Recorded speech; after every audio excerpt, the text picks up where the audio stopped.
Time to buy some doors. Oh, hello again. All talk over each other. Please. So we begin the 16th session of the Yanjing campaign as we rejoin the party somewhere inside or on the other side of the Orichalcum Vault in the unknown plane of mysterious origin where uh, the party with their tag-along astral kobold Siegfried have just subdued a trio of Githyanki. Tied one up and summarily executed the other two.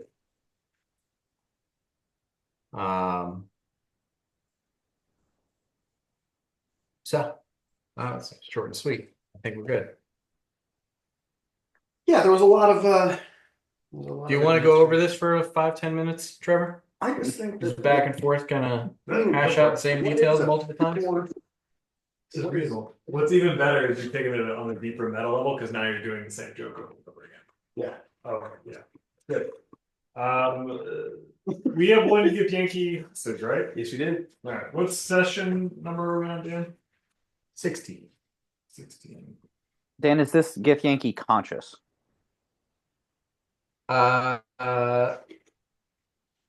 Yes. It was tied up while Orthog was grappling it Yep. after it had woken up from Victor's slumber. You all Gith Yankee. insane rope swing. Hotel Foxtrot. Sleepy.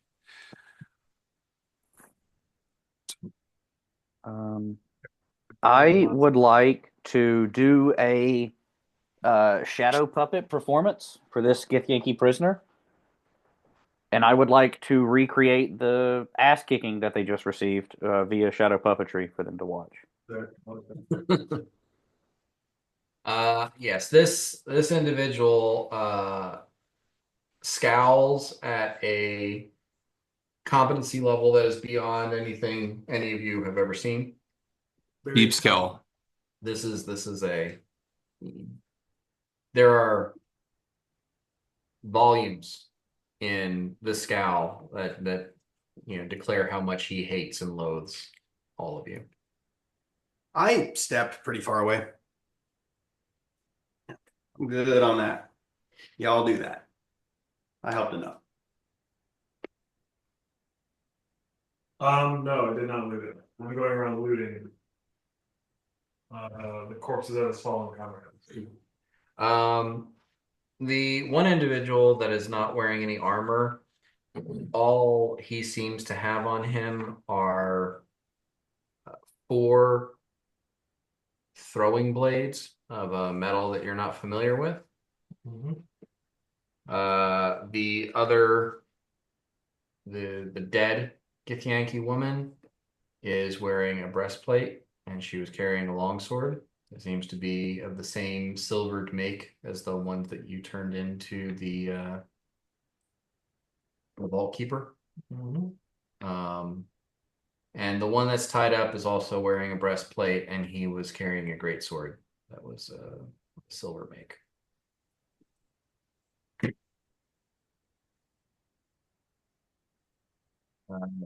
They have some other personal effects on them, nothing, crazy, and you don't see any money. Okay. I'll put it on the haversack. Did a haversack we have or a bag of Haversack. I'm gonna say the breastplate won't fit into the haversack. And the breastplate that the tied up guy is wearing, he is wearing it. So until he is untied, that is going to stay on. Okay. Yeah, Orthog just going.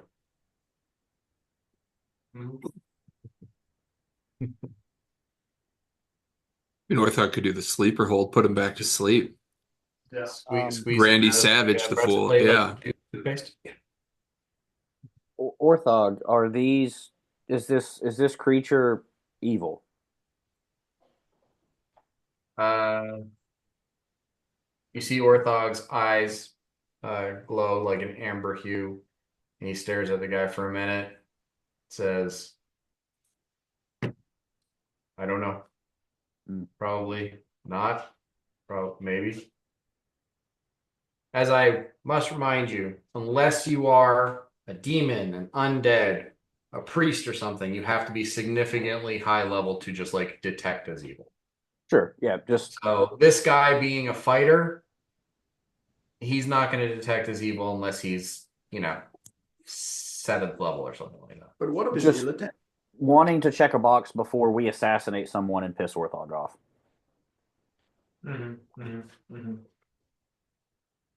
None of you have knowledge planes, is that correct? Flick does. He has knowledge, everything. You 21 knowledge planes. Anyone?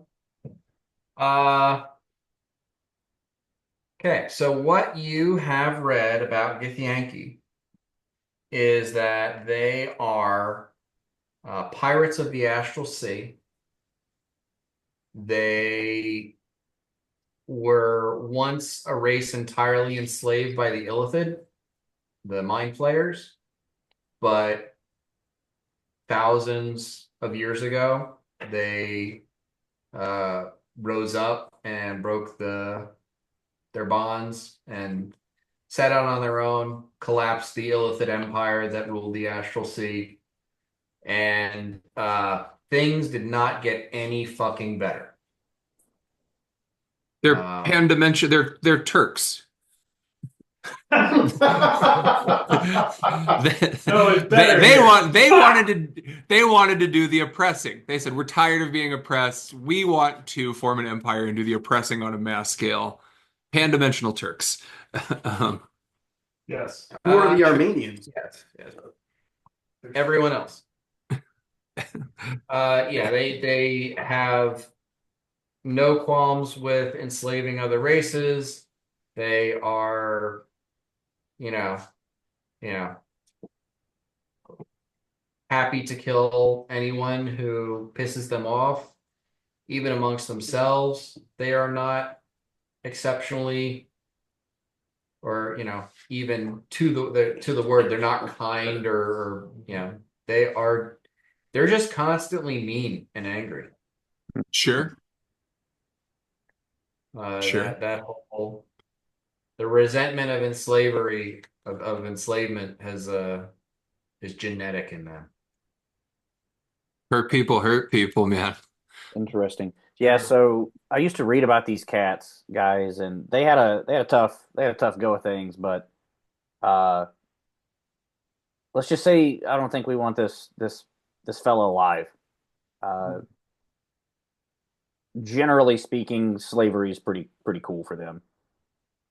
Um so I think if we leave this fellow alive, he can get away, bring more people. We very well could find ourselves slaves in the Astral Sea.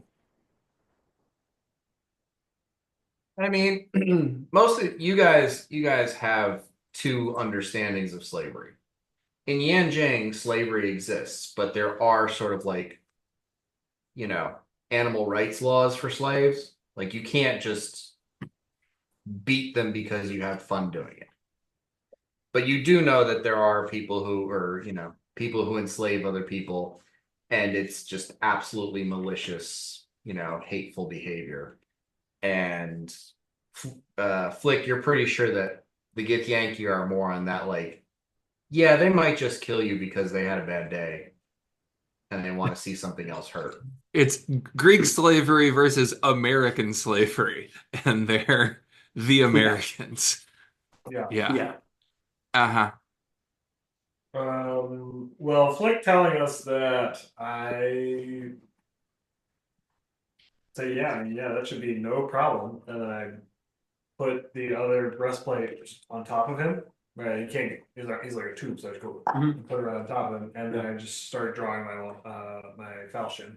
Yeah. I just kind of start squaring up behind him. I kind of just go, just turn towards the corner. I heard all that. So Yeah. He, kind of reading the room, Mhm.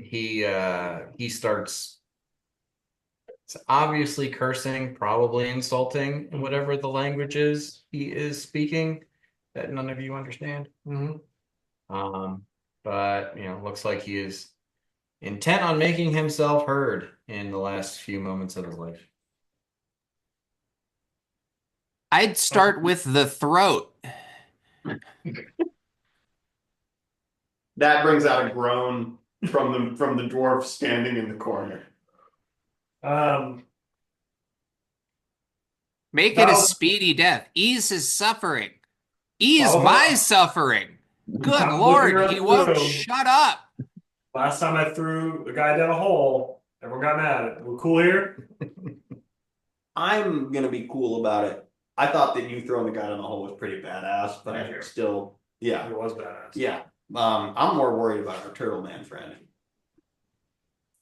I approach Orthog and I put my little rat hand in his giant turtle hand and I say, "Sweet friend, come with me. Let us talk." Um, No, okay. I'll no, make a his bluff. I'll make a bluff check. he Well, the Githyanki, you all hear a slight change in, or not slight, but a change in the dialect of what he's speaking. Um, as he focuses on Siegfried. And Well, and you all hear Siegfried say, "Oh, I understood that. But his speech is awful. His Draconic is awful." ah, What did he say? I ready in action to coup de grace, if I can coup de grace in his current bound state. Yeah, he's helpless. Okay, cool. I ready in action to coup de grace if any violence occurs. What did he say, lad? Um,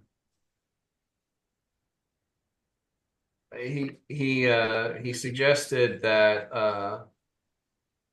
all of you are the offspring of base animals.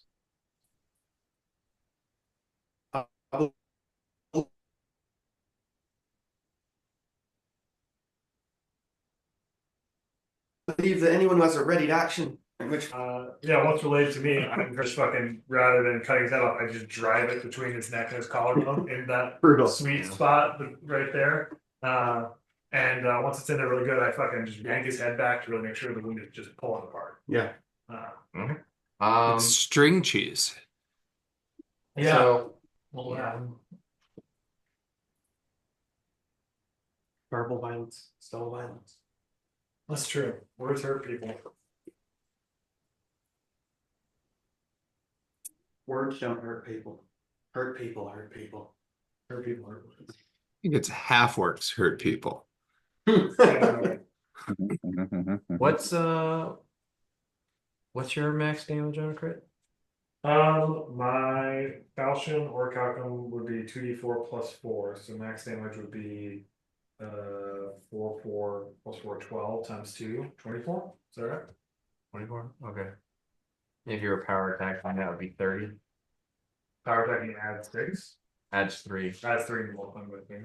Yeah. Okay. I think if I'm two-handing into him and ripping his head back as well, then I would qualify that as like a power attack. Yeah. So 30 points of damage doesn't kill him. Mm-hmm. And he took no damage in the fight because he was knocked out for the duration of it.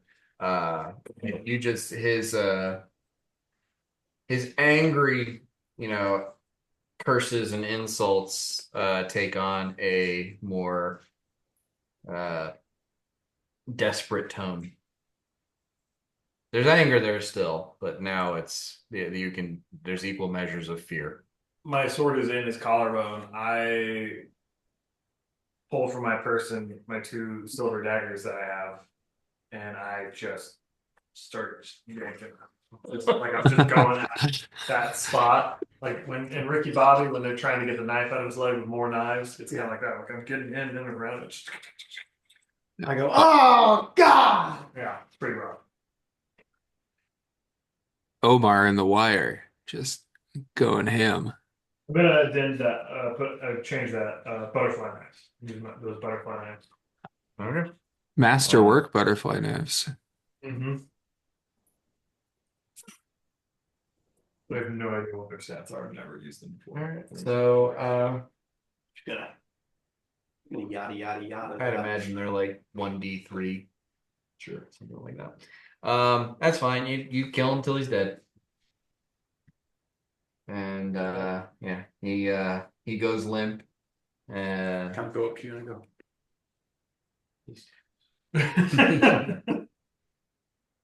I spit on Yeah. Blood pooling underneath his still corpse. That seems to be the end of him, whoever he was. Don't be so disappointed. We were encouraged to kill him. I think Flick didn't understand how the assassination or ending of life was going to occur, and was definitely in the splash zone of every bit of that, and is just fucking drenched. his mouth open, blood going. I come up and I hand you a mushroom and I go, wipe your face off and squeeze it in the eyes, son. It's like a moist towelette mushroom. What is it? That's my thing. All right. That's my regimen. Do I need to make a bluff check to be like, yeah, okay, I'm gonna do that? I've already walked away. Okay, Just okay. assuming you're gonna do it. We came in via this door. Yes. I think on the way out, we should totally throw these bodies into the astral sea. Just see Oh, what happens. absolutely. Just see what happens. Who knows? Do you mention that? Yeah.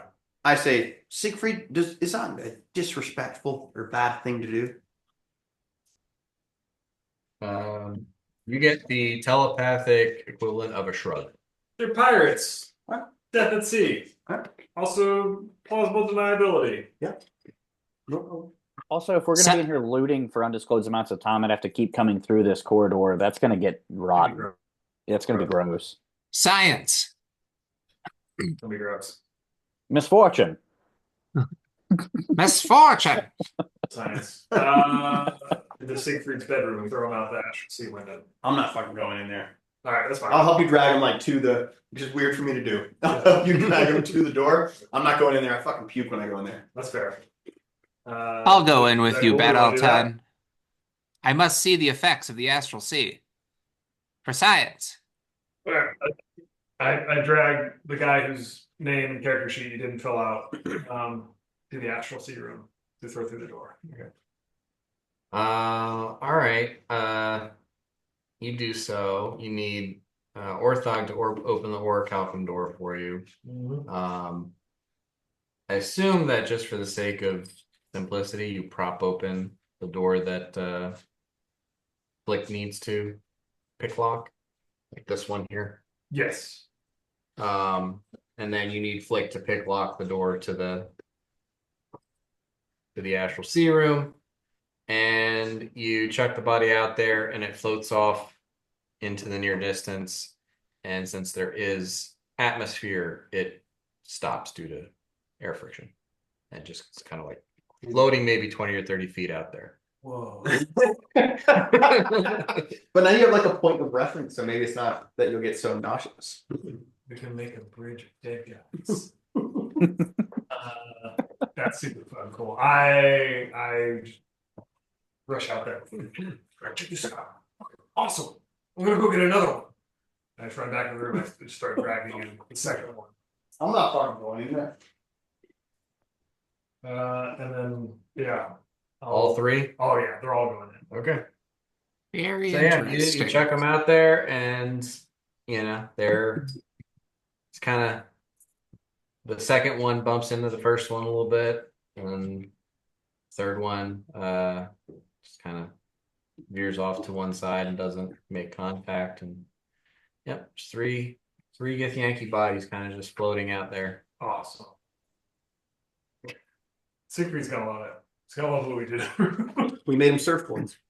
Yeah. Battle time. I've got it. Yeah. Dead Githyanki body billiards. Okay, it's going to be the coolest, fun new game. Yep. All right, we need to develop a table and get it out there into the sea. We could also do target shooting once we get you some more bullets.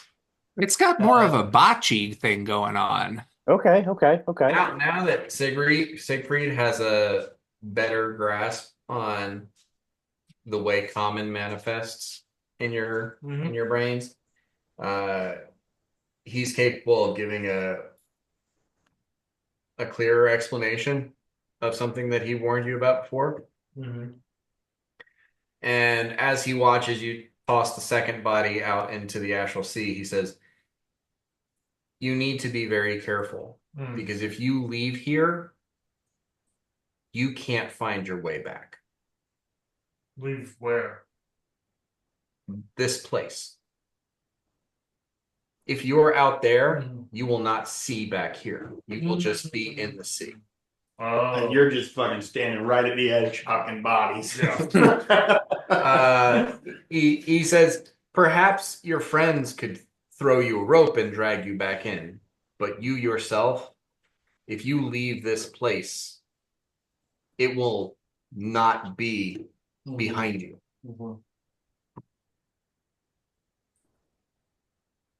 That's fucking crazy. You hear a voice in the back of your head go, Jim.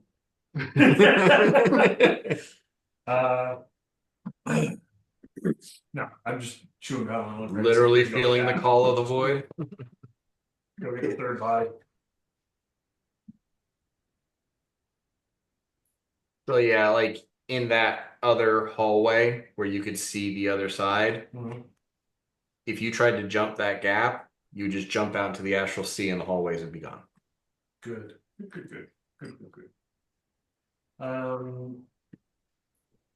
Funeral done. Do we want to go through one of these two doors in this room? Oh, I guess we don't have a map camera. Oh, sure. Never seen me. Yeah, we haven't got really a lot of door play yet into this so far into this session. So let's go mess with a door.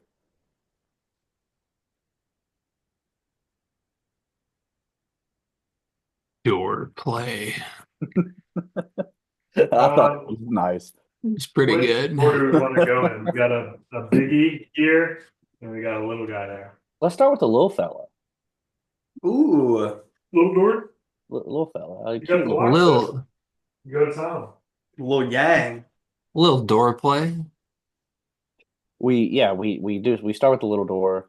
I'm just gonna check and see if it's open first before I try to lockpick it. See if it's It is locked. okie doke. You know what? I'm feeling good with these dice. I'm gonna actually try to just do the check here instead of taking 10. Ba. Okay. That is a 16. 16 is not sufficient. A poopy. Okay, then Action die? no. No. Just take 10. Just take 10, dude. Yeah, we'll just take our time. Would you like a cigarette? Yes, please. I pull out 2 cigarettes and light them and hand one to Flick. See, the smoke getting in my eyes as I'm trying to pick a lock actually helps me because I'm not relying so much on my sight. It's mostly on feel. This fine tobacco will steady your nerves. Okay. So you take your time, take 20, and you do manage to pick the lock. The door opens, and on the other side, you see a small chamber And there is really nothing to speak of inside. Um, there's, small pieces of, something that looked like it might have been boxes or shelves or something like that. Uh, Similar to other areas of the building that you've been in so far, it looks like there were fittings and bits and pieces that were pulled out of the walls. There's small holes and grooves. That looks like something used to be in here, but is no longer. And the room is basically, looted from what you can tell Mhm. and empty. Looks like there's nothing. I'm going to step in for a closer look. Somebody hold the door open. I'll hold the door open for you. Okay. Give me a perception check.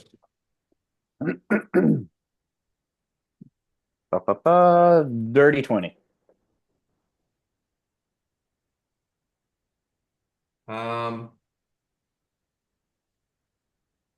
yeah, it looks like it's picked clean. The one thing that you find in here is like a very old, rock hard, dry date. Oh, I'm taking that. Nature's candy, dude. Orthog, I got you a snack.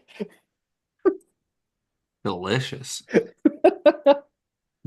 Fruit leather, date jerky. Let's This room try was a that yeah, this room was a bust. We're gonna hit the big one. Okay. orichalcum. You go to the other door. It is propped open. There is a small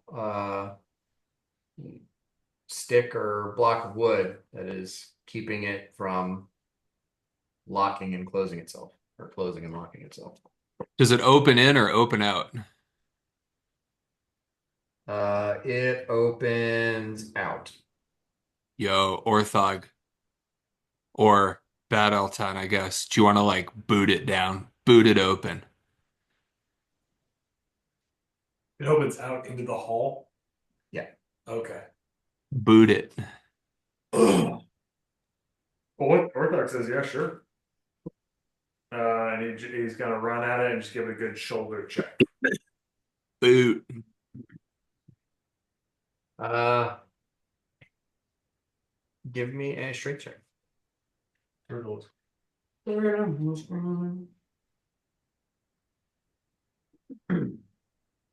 19. Okay. He shoulder checks, like gives him a good 10-foot turtle running start. Shoulder checks the thing open. It slams open, bangs into the walls on the other side, and swings back towards him and kind of doesn't like smash him in the face, but clunks against him standing there. Mm. But he pushes the door open, and you can see there is a hallway with a similar door at the other end, and it looks like there is an alcove or an intersection halfway down the length of the corridor.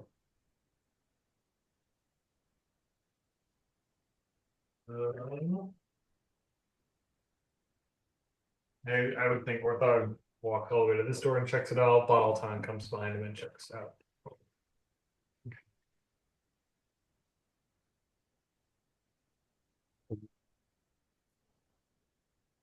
The perception check for each.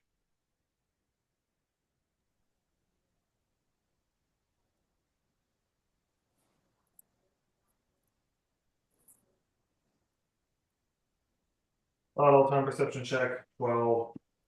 Orthog perception check. Just put this on the dice, 11. Okay. Um, Both doors appear to be closed. I call back for Flick. And I tell the rest of the party it looks clear. Does somebody want to stick that door prop back in this as we navigate this hallway? Keep this door unlocked.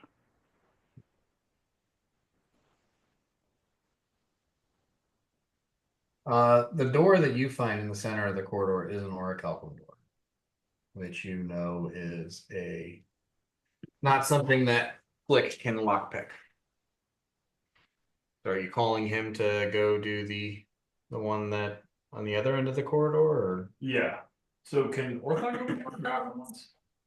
I think he's the one that you gave the what was it, an amulet and a crystal? Yep, he's got that. But then didn't we didn't Siegfried open one for us? Or am I crazy? He pointed out the amulet, Oh, okay. and he said you needed the amulet to use the crystal to unlock the door.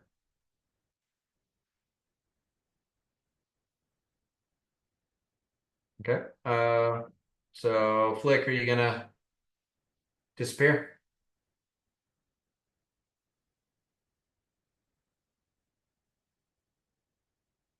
Oh jeez, yeah. Okay. That would be the joke, Dan.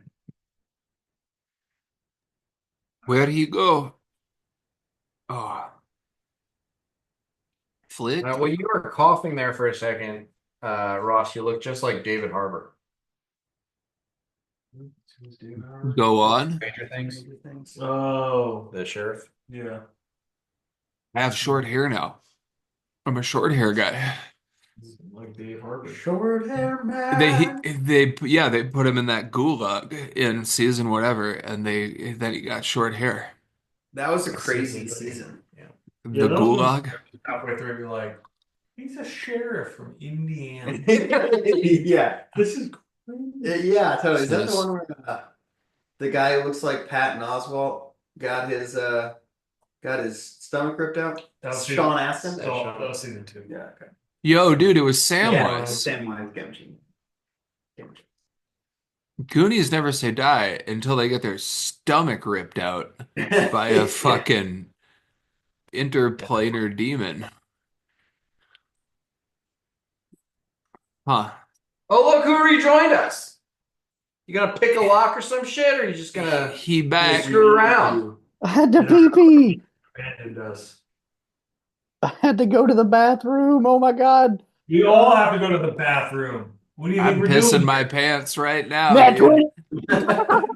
It's worth the wait, boys. Okay. Get it.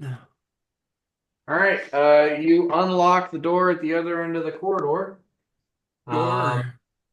And what is your plan here? Attack.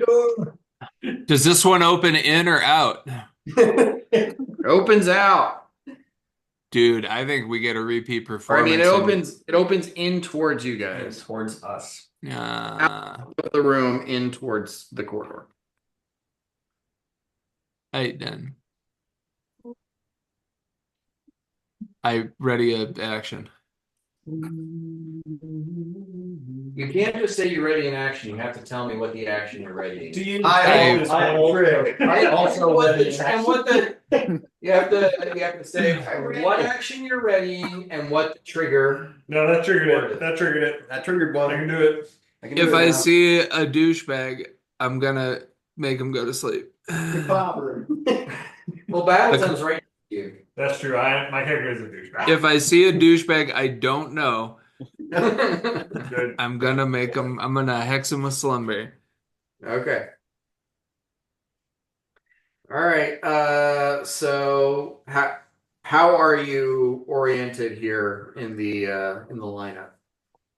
I'm behind Orthog. Orthog's in the front, right? Sure. I'm picturing me like opening the door like to let everyone else through when we're all ready to go, if that makes sense. Like I pull the door to us so y'all can go on through. I'm cool with that. Okay. So I've got Flick, Orthog, Battletime, Victor, Siegfried, and Narjal. Yes. Last. Yeah. Okay. The level 79 dwarven Holy paladin. Yep. Multiple. I give Siegfried a thumbs up, making sure not to touch him physically. It's like a little baby's mobile.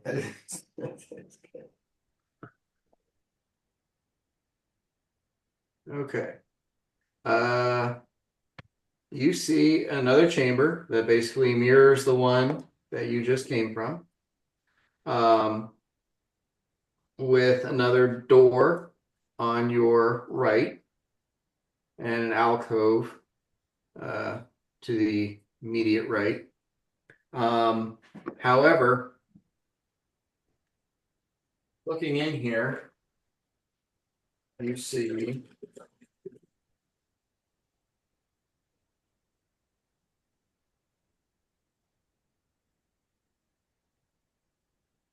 that it looks like in blood, a dotted line has been drawn around this area here.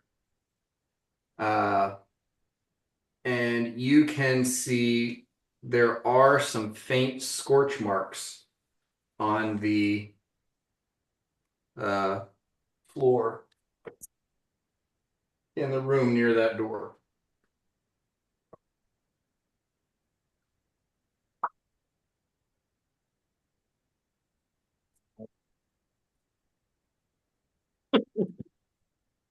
Oh, jump out and get one. Just hold my hand. Go.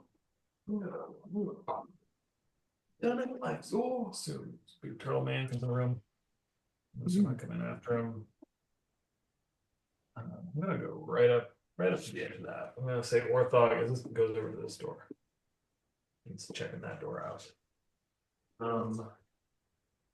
Yeah, Orthog finds that door seems to be closed and locked. Okay. Can I make a witchcraft check? This seems witchy. You mean an Arcana check? Sure.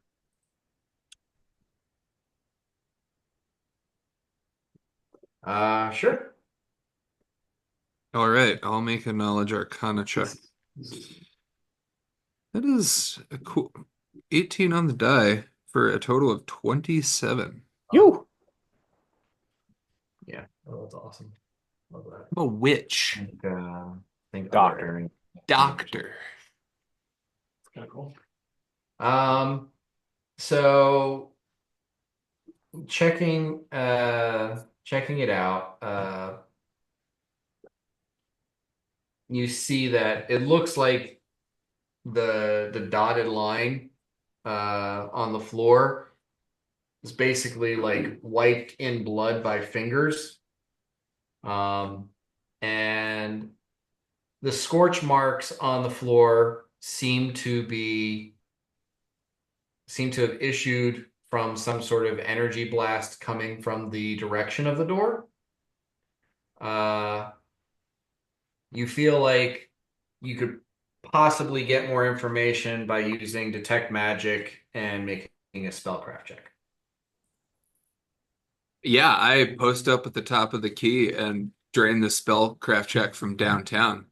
Good river, Dr. Chief Flacco. Oh, it's a long way.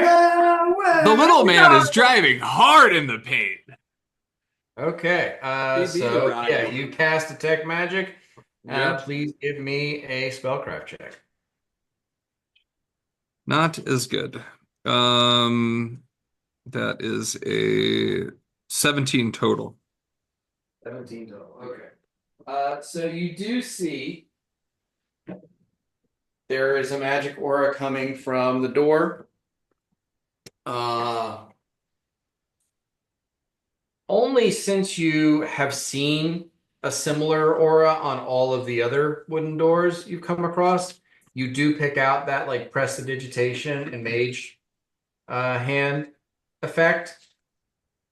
If you were not so familiar with it already, you would have never seen it under a very imposing evocation aura that is also coming from the door. Given all of the evidence at your, disposal here, you're fairly certain that that door is trapped with some sort of magical effect. And looking at the scorch marks, you're thinking fire or lightning. I share this information with the group. And I don't really have a bead on like the sort of the locus. It's just a general, ugh. Well, you think that the door is trapped with some sort of evocation effect, and fucking with it is going to set Yeah. off that evocation effect and cause pain. Yeah. Lots and lots of pain. Bad L10, throw a knife at it. I whip out one of my daggers. Actually, well, no, butterfly knife is exactly what I want to use right now. I go Excuse me. whip it at the door. Okay. Give me an attack roll. Rolling to attack door. Natural 1. Ah, let's go. Use many butterfly knives. Okay. That's so fun. throw it. It hits the door. It doesn't stick in with the blade or anything. Just like clatters against the door, bounces off and hits the ground. Bounces about 5 feet away from the door. All right. Just sitting on the floor. Did not cause Blitch. any sort of reaction. Shoot it. You mean to shoot the door? No. Throw another knife. I mean, I can. I have set one them bullet back. left. This time you're pretty sure you did hit with the blade end, Mhm. but it didn't like sink or anything, and it also bounced off not quite as far, landed basically right at the foot of the door. I rip another knife. How would you Where are you pulling these knives from? How many knives do you have? We've guy's been killing made a out lot of of people. I knives. picked up every knife. I have 4. Actually, I had 6. I sold 2. Oh man, this is perfect because I don't throw Fucking knives. Captain Knives over here. One is the Big same. knife guy. Okay. So yeah, Battleton is just making a small pile of knives at the base of the door. Do one more. Um, Throw flick! No, I shuffle I'm just a through. little guy. I shuffle through. I And could, I could start throwing bells. I cast Grasping Vine Mhm. right there, Mm-hmm. and I make it grapple attempt the door. Okay. You're trying to pull it open? Yep.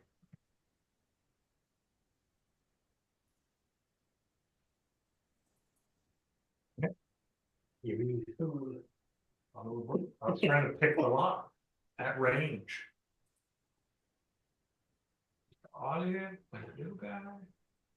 What's the little guy's name again, Ross? Flick. No. You're the Fern. Flicking Is our, Fern. is our little puppy. This is Flickin' Bird this is sounds odd. like a candle shop in Greenville, South Carolina. Yes, it does. Yes, it does. Yes, it does. Welcome to These dogs want their dinner. They're gonna have to wait for just a minute.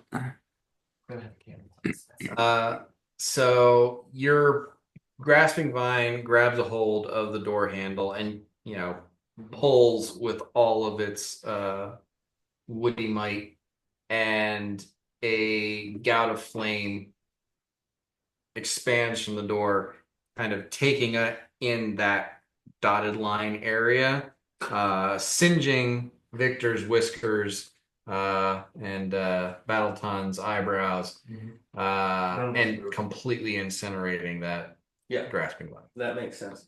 So now we know. Is the fire on? It just was instantaneous. I rush in, I kick my knives over the other side of the room. To pick them back up. Did you just risk your life for 3 knives that have no sentimental value to you? Four knives. Four Sorry, knives. four. Hey, Four. I Okay, now gave it's him one of understandable. those. Now it's I gave him one of understandable. those knives. They're sentimental, but at least one is. It's that silver ass, that good ass knife I found. I have opened up a can of worms That's here, gonna and make I'm this sorry. all the harder to say, Ross. Sentimentality means nothing to Battleton. I mean, me either. Why do you think I gave it away? That's true. Right. So You kick them over to the other side of the room and then chase after them, pick them up. Yeah. Okay. Uh, Dan, I'm gonna cast detect magic and see if the evocation effect is still visible. Uh, give me a spellcraft check. I'm gonna feed these dogs really quick while you're doing that. That is a poor roll. Um, math. 14. 14.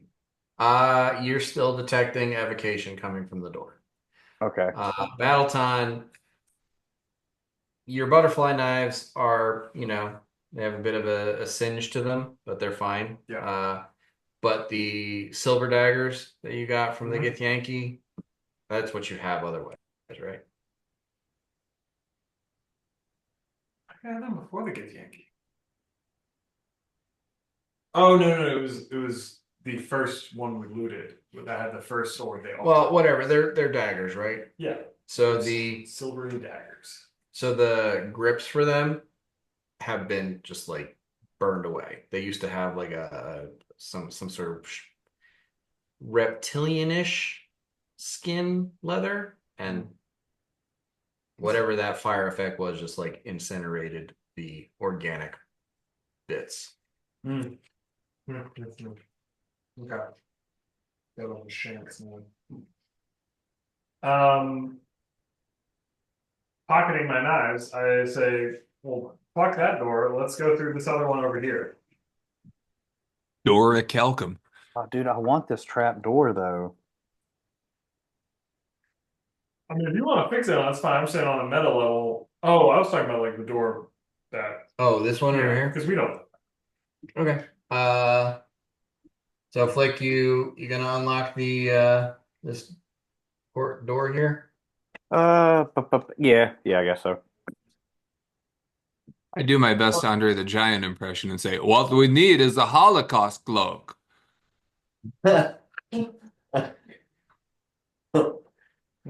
Such a deep cut. All If we right. just cover So ourselves in asbestos. you pick the lock on that door, you open it up, and you do see the other end of the corridor that seems to have given way and collapsed into the actual sea. I saw it from the other side. I vomit into the astral sea and turn around and say, "That's a no-go, boys." Look, go in there. Well, we should try this orichalcum door, right? Then I hold up my singed knives. I really don't think that's gonna work out. The way you said that makes me want to believe that your character sounds like Jimmy Stewart. Well, wait a minute, it's a pistol door, boys. He doesn't. That'll be a fun character to play. Gee Willikers here. Give me a second to think. Well, we'll keep that in mind for the AI casting of the campaign. Well, I don't have your orichalcum. Flick does. That Altan does. Narjal does. This whole town's got your orichalcum. I hand Flick a small vial full of cold mint tea and say, rinse and spit. Okay. I do the swish and then swallow. Doctor. You're gonna have Orthog open this door. Try to. Okay. He reaches to open the door and pulls it, and at that point, you see that there is some sort of a metal flange or something that has been affixed to cover the catch on the door. So it was not locked. It's been, it's almost like someone put metal tape on it or something.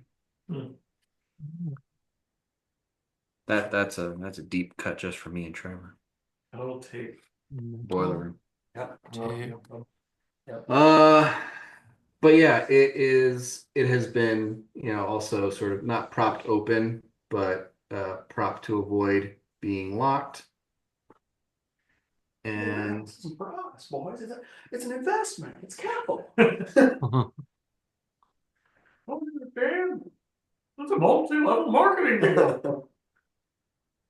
and We're all gonna make it rich. Listen to me. You see in this room, Like fucking probably 7 cloaked figures and a fucking dragon popping out of some sort of aura. That's what it looks like to me. Looks like an altar. uh, it appears to be a small chapel room that has a couple of columns in it. One of them has fallen down.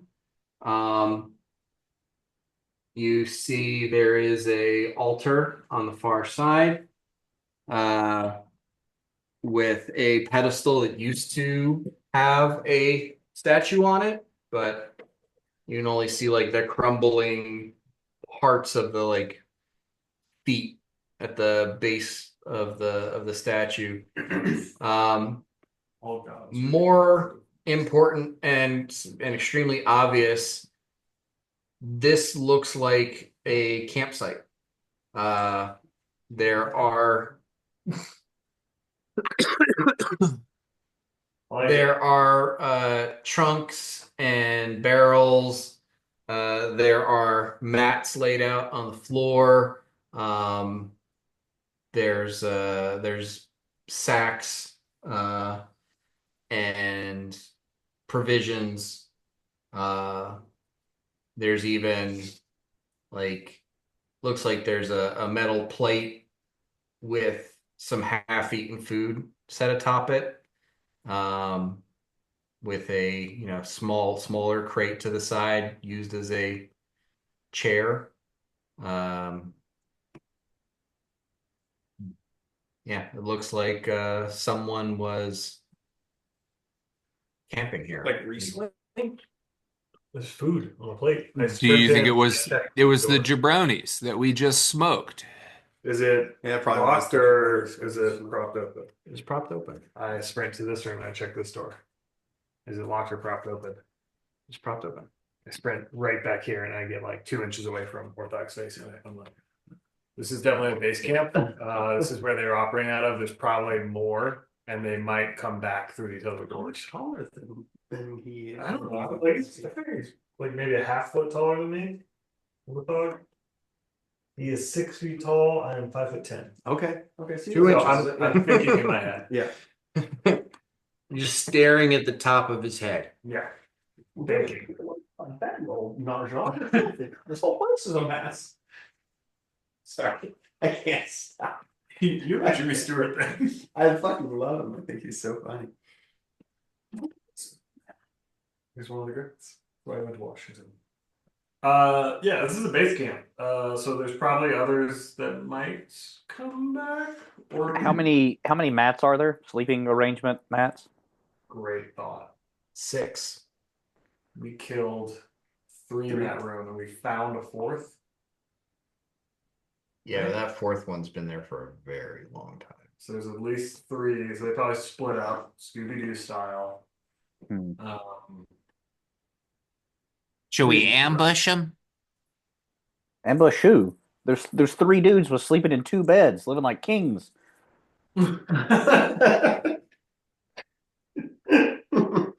That's a great point. Yeah, why did he need all these beds? All right, well, whatever.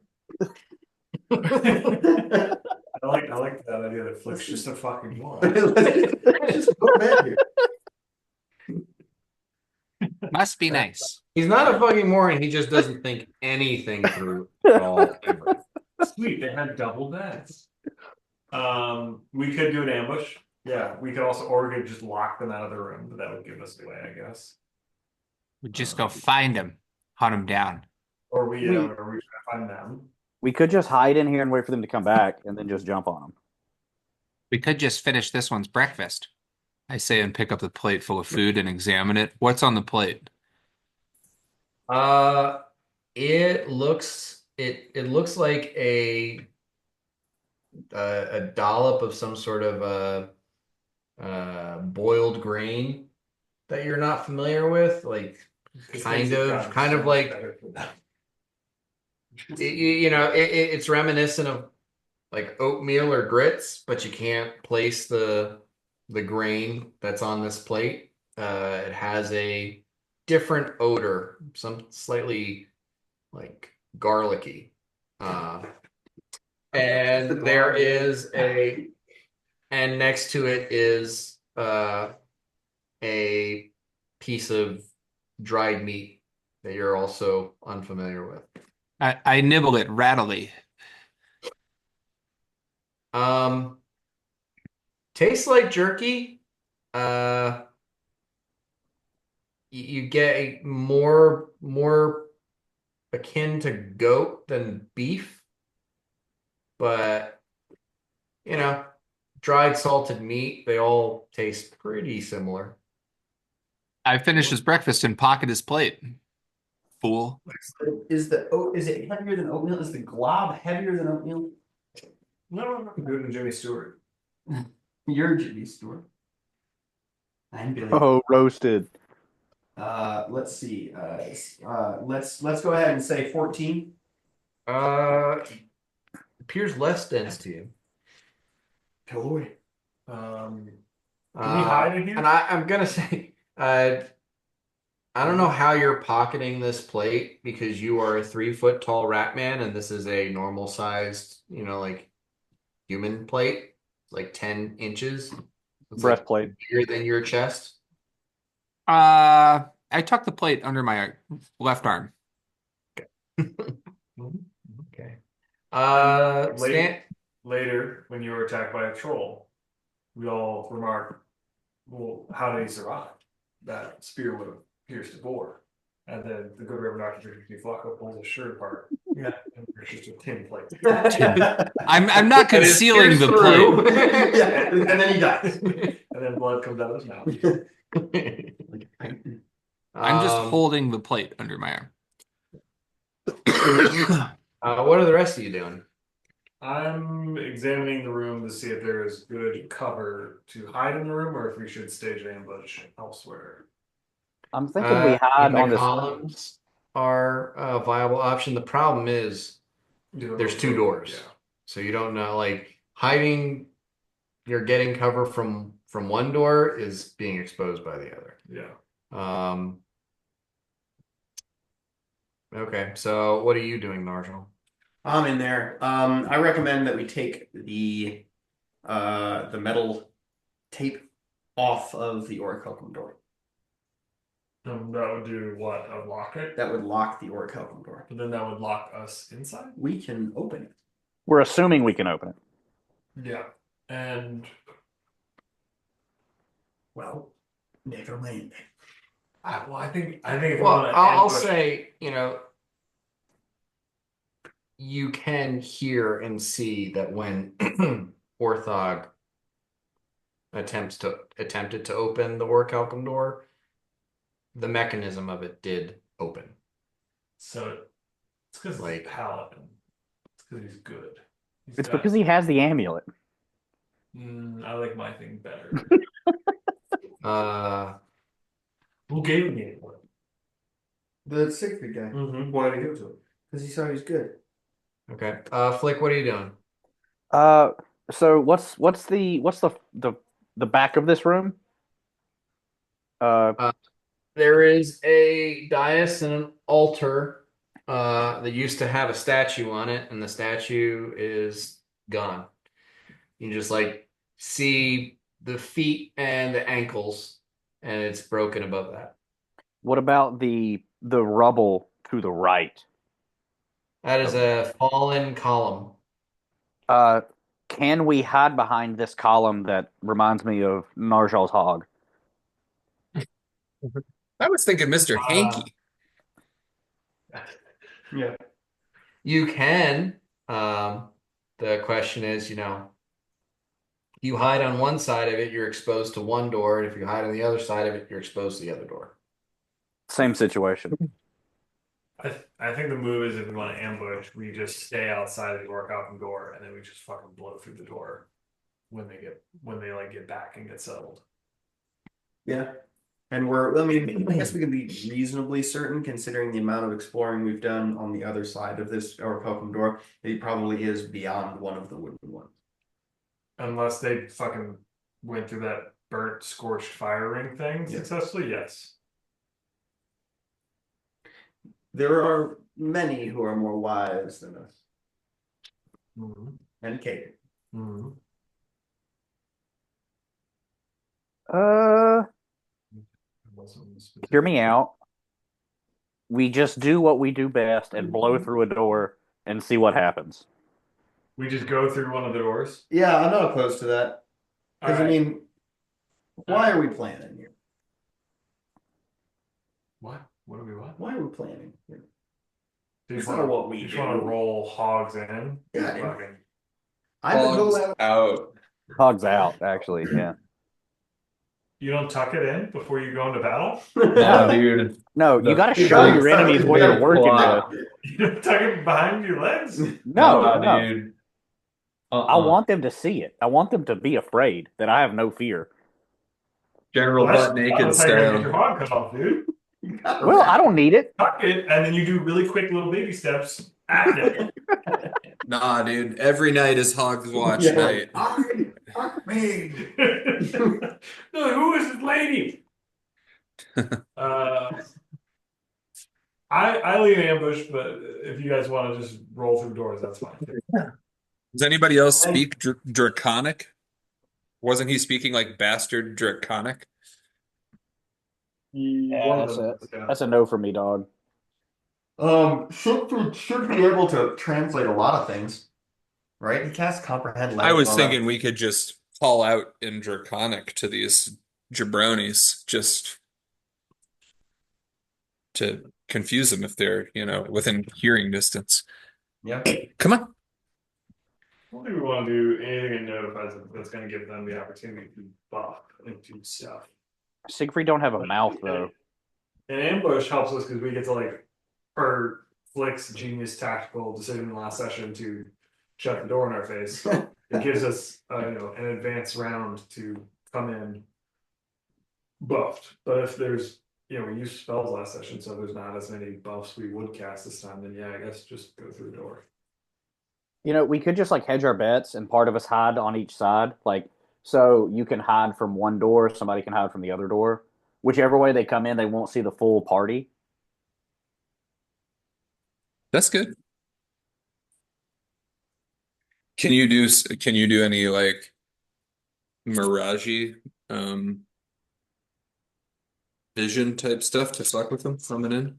Yeah, I could do like a silent image, but that would be dependent upon, that it's very limited in time. I would have to get that off like as soon as they came in. Otherwise, I can play my saxophone really loud.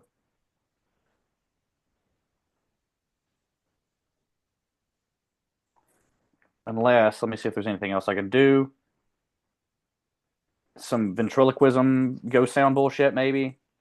I have a flask of alchemist fire left. I'm just like, could you do some sort of silent image of some fiery beast or Dargon or something?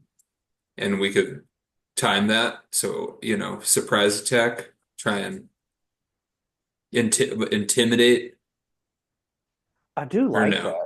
that. Possibly, but they would have to like, I'd have to hear them coming or something to like, Gotcha. cast the spell because it's not going to stay up very long. I don't think. Let me look at the Yeah, I mean it's duration of shock and that. awe. It's like if we're busting into one of these side rooms here, put up a silent image, throw a flask, have it explode. Maybe more for Oh, nice.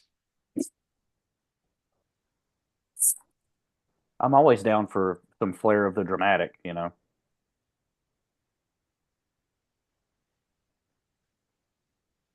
sparking. Come on, boy. How long do you last?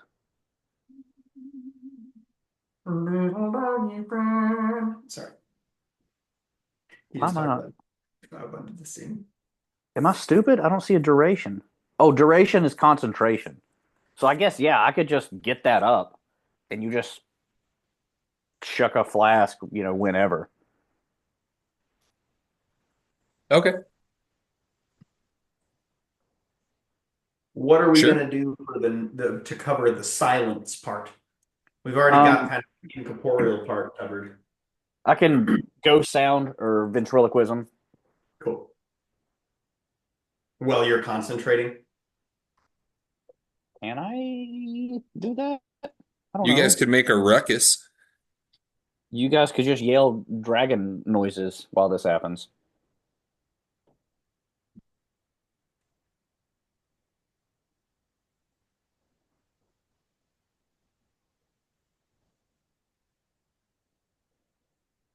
So walk me through the plan. So that seems to be gaining steam here.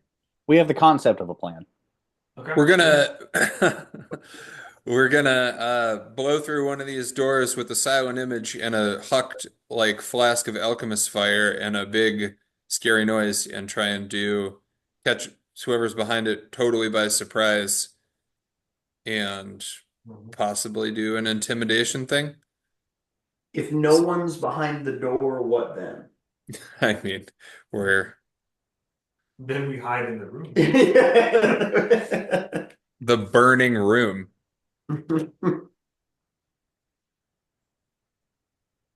I like it. It's very well thought out. It is Yeah, well thought. seems well thought out. Do we want to do it behind the 50/50 doors, or do we just want to do it when they get back and come through the orichalcum door? Do you think they're coming through the orichalcum door? So it sounds like what you're describing is like just throwing it through one of these doors. And just blowing in like a fucking, Right. Trevor's saying like, well, what if they're in this room or no one's in any room? So like mhm. my thought is, well, what if you do all that, but you do it from this door once you know they're in here? When they're back at camp. Reasonable. Yeah. I mean, okay. You see what I see through the orichalcum door. Oh, yeah. That's a good one. It's pretty good. I mean, we could do that. I mean, I'm kind of up for just picking a side, and if we whiff, we whiff. I kind of like that too. All right, Like, oh, it's like, oh, fuck, and then he's probably through the other one. Let's do it. But maybe it's like a dude, taking a dump in there right now, and we catch him literally with his pants down. It's their lawyer who's just checking out their idea for a business. Yeah. Yeah, we don't have to be min-max super efficient. Let's just blow up one of the doors. Which one do you want to do? I'd say left. So your left would be this one. Yeah. All right.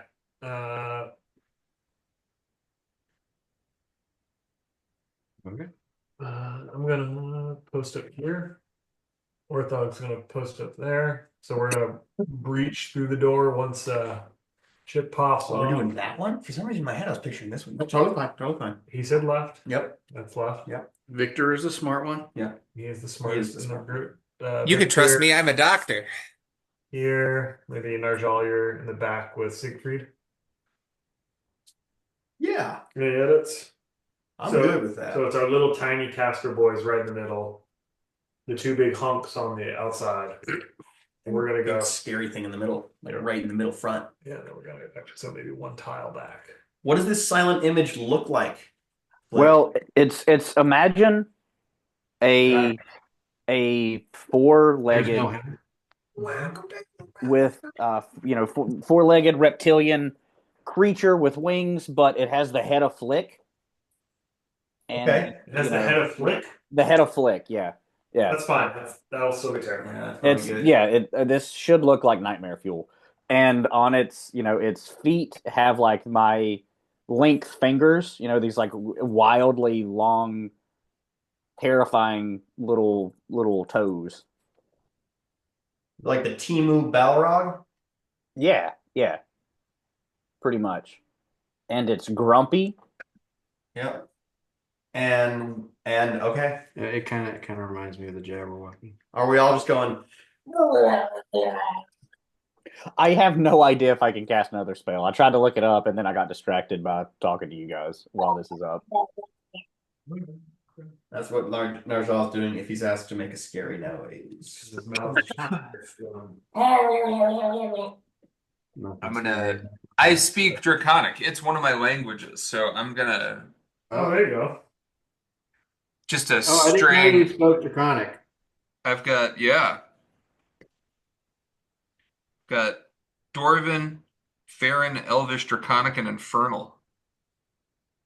What the You're hell a kind of doc- business are you running? bro. I'm a city boy. I was born in. I was. City boy. I'm Everybody a speaks city boy. Draconic in my hood. Absolutely. He Can grew any up. of us swim? Can we swim? Narjal definitely cannot swim. No, I don't. I'm a rat. Orthog can swim. Okay. I can swim, dude. Yeah, he probably could just innately swim. Also, he grew up in Little Draconica, so Okay. he speaks Draconic. They In have the a Draconic wonderful- district? Hmm? What? It's Dragon Huh? Time. Dragon type. What? I get the impression that Flick doesn't even understand the concept of swimming. Why I would feel like anyone Flick is swim in so water? light and long and gangly. I feel like he would just float. You know. Like a little Oh, yeah, he'd skate be like on a the water- top of the water. Yeah, like Yeah. he's not really swimming. He's just like a water bug. Okay, so I mean, he's is Javanese. That's his origin. Like, Orthog leading the breach or is it Balton? oh, Orthodox, 100%. All right. So you guys set up. You post and you. We're all just screaming, right? That's what we're going for? String of curses in Draconic, Okay. just Okay. Breach the door. you motherfucker. Try to fuck on me?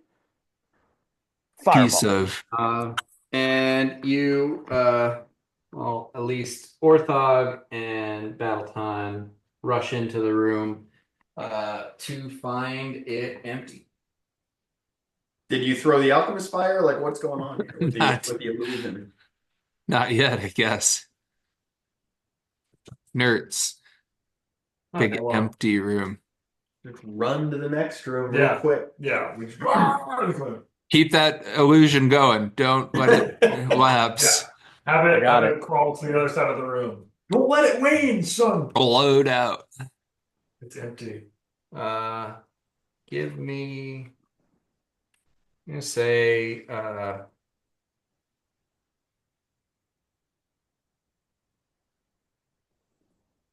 give me perception checks. You're the doc. Coming down the pipe. Wow, okay. 25. All right. Orthog gets a -10. You rolled in that one. There's no modifier. Yeah, -10. -10. He's like, He's just very upset that there's nothing to smash in here. Yep, he is. Battle time gets a 24. 24. And Flick and Victor. 13. I'm just gonna forego a perception check. I think Flick is too enamored with his creation to actually look for anything. All right. take care. See you, Aaron. See you next There he week. goes. Bye bye. All right, so So Battleton and then closely followed by Narjal. I'm in there. You notice that there is a seam in the wall Oh shit. over here. And it looks like a secret passage has been propped open. Damn. I go, dang good.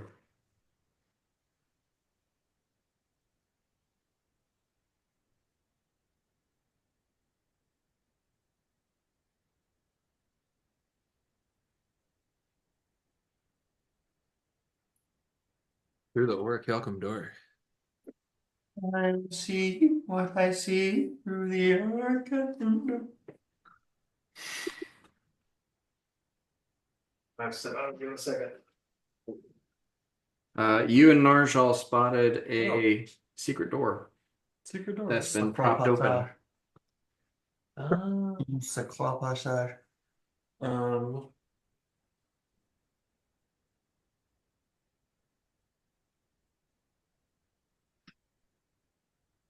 Still, that's right. I open the door and discreetly stick my head down. Going in.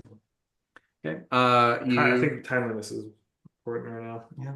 go through and poke your head around the corner. You see a narrow corridor that leads to another door, maybe 30 feet away. Mhm. And What? It's gone too far. You gotta let it go. I'm not doing Jimmy. you can see that there is light coming around the edges of this door. And just like you get the impression from what you're seeing that that door leads outside. To the sea? Oh no, to like Like outdoors.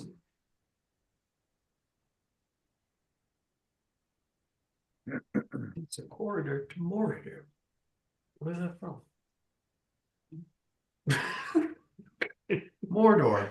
I don't know. Mel Brooks's The Lord of the Rings. Yeah. The corridor to Mordor.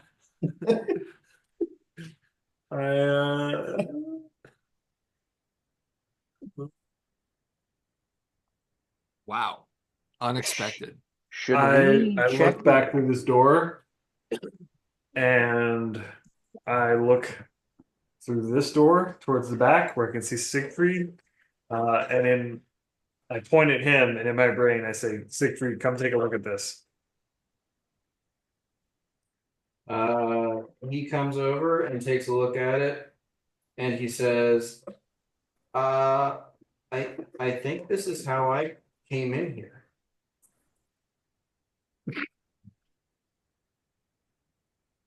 I take him. Sige.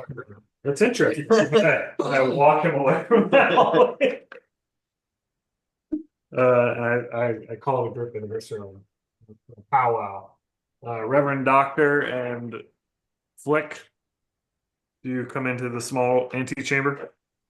Siegfried's crazy. I scamper into the antechamber.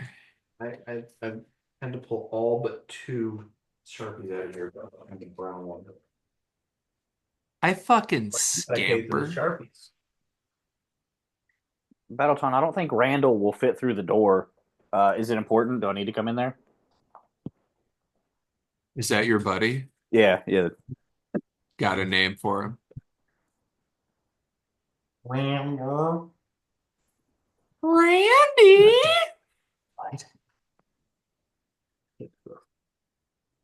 Can't type in here what you were saying. What did you say? Like I said, that's not random. It's not random or light. Yep.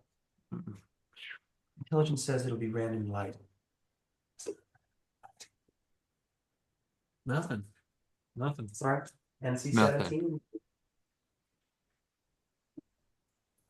Is that the movie rating? I don't watch anything above R. Oh, good. Mhm. Keep it pure. Yep. Keep it secret. Keep it safe. Siegfried says that he thinks this hallway with there's some golden light down there. They're coming through the door. Kind of reminds me of when the sun gets low and it comes through the exterior windows in Yanjing.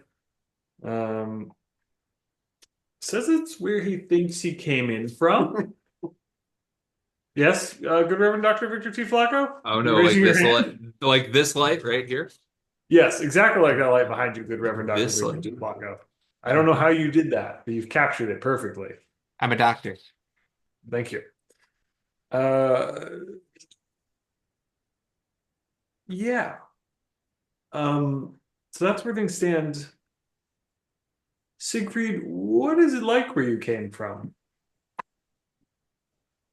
Uh,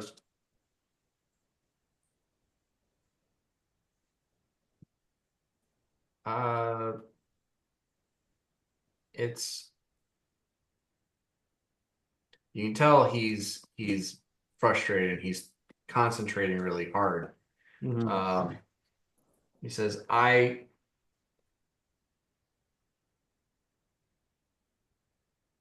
it's not my responsibility to remember. Mm-hmm. In my squads, we work as a team, Mm-hmm. and I'm more for looking and reacting. It's He's a seeker. Yeah, and you're basically when he's in a group, there's sort of a hive mind. Yeah.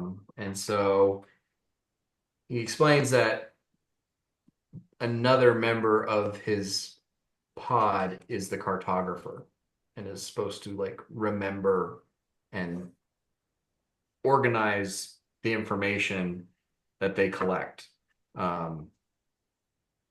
So he says his memory is extremely weak. Mm-hmm. More of a He vibe says, I think there was grass. I mean, what is that? What? What's that? Yeah. Grass, like on the rooftop. You've been up to the roof, surely, to the botanical gardens? Nargal definitely has not. You simply must. uh like fields, sky, but not the astral sea, but a different sky. Don't know anything about that. Um uh, he said, oh, we came from the palace. Whose palace?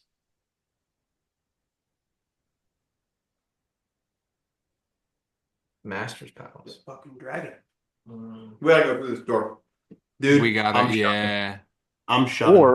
Or I have to know. Dude, What the fuck you're is gonna have grass?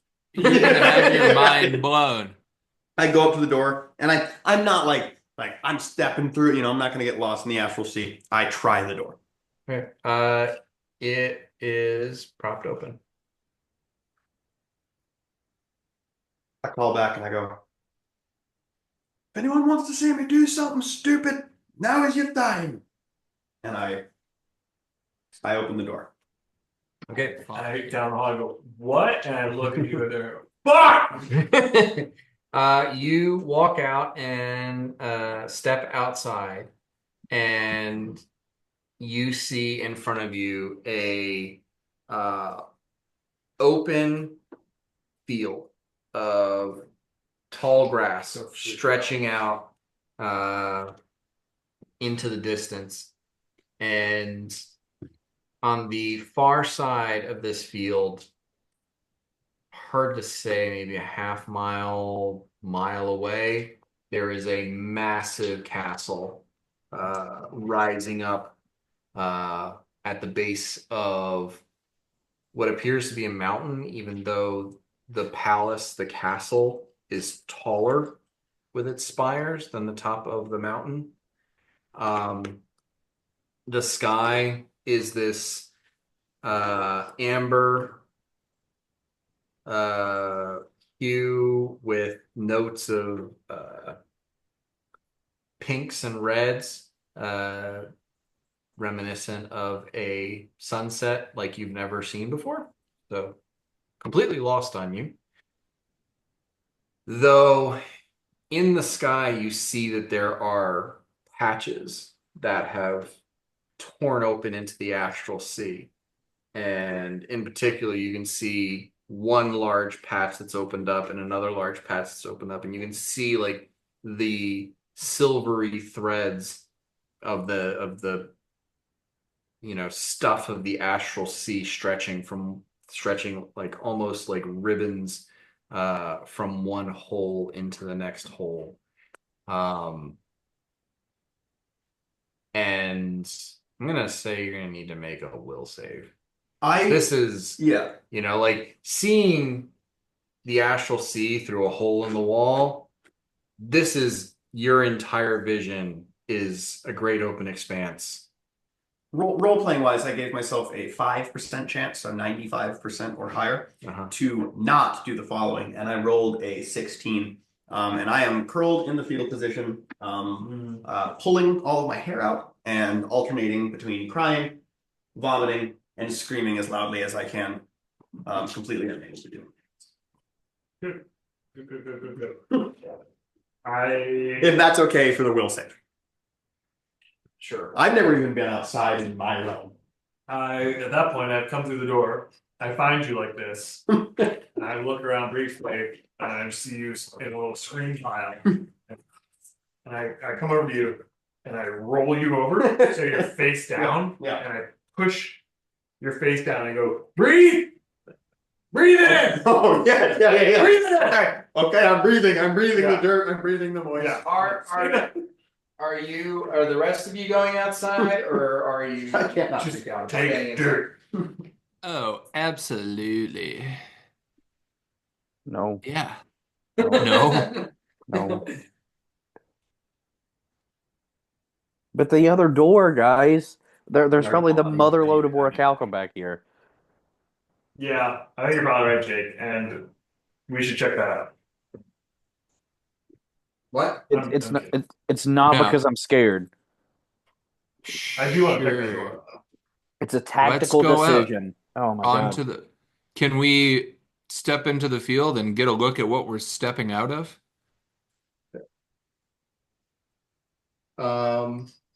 Yeah, so Orthog has no problem with this because he's not from Yanjing originally. Flick is hiding inside the corridor. Yeah, unless someone wants to hold my hand and walk me out. That's Are there hawks out there? I can't go if there's hawk. I'll hold your hand, Flick. I'm fucked. Okay, I'm gonna say I'm gonna need will saves from Battleton and Victor and Flick if he comes outside. I will. Vic said he was going to hold my hand, so I'm I coming. feel like I spent enough time out on the roof, or had been until we started fucking around. It was part of my regular schedule. I'm familiar with like a long horizon and Okay, then this is gonna be an easier will save for you. okay. I got a 7. 14. Okay. I also rolled a 14.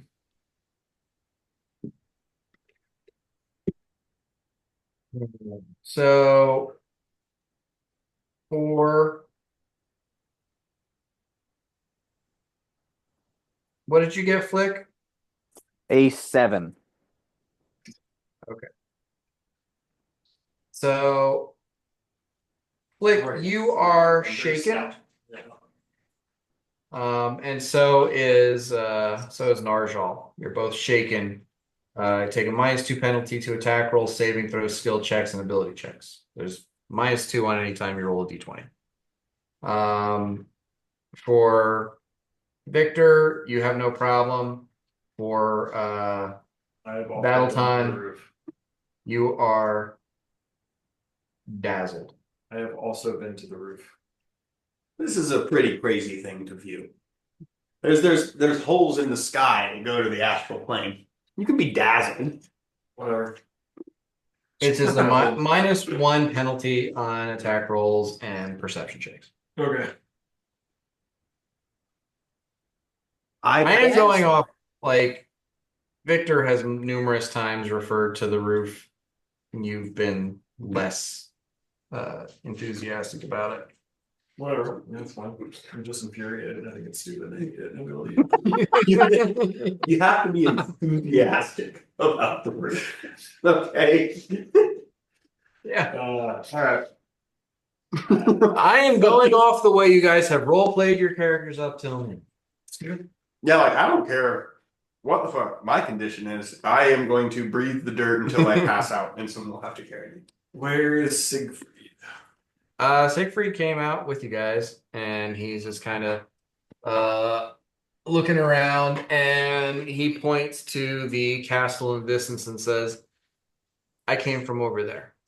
Hmm. Well, He, let's go there. we're gonna go there. I just want to reiterate.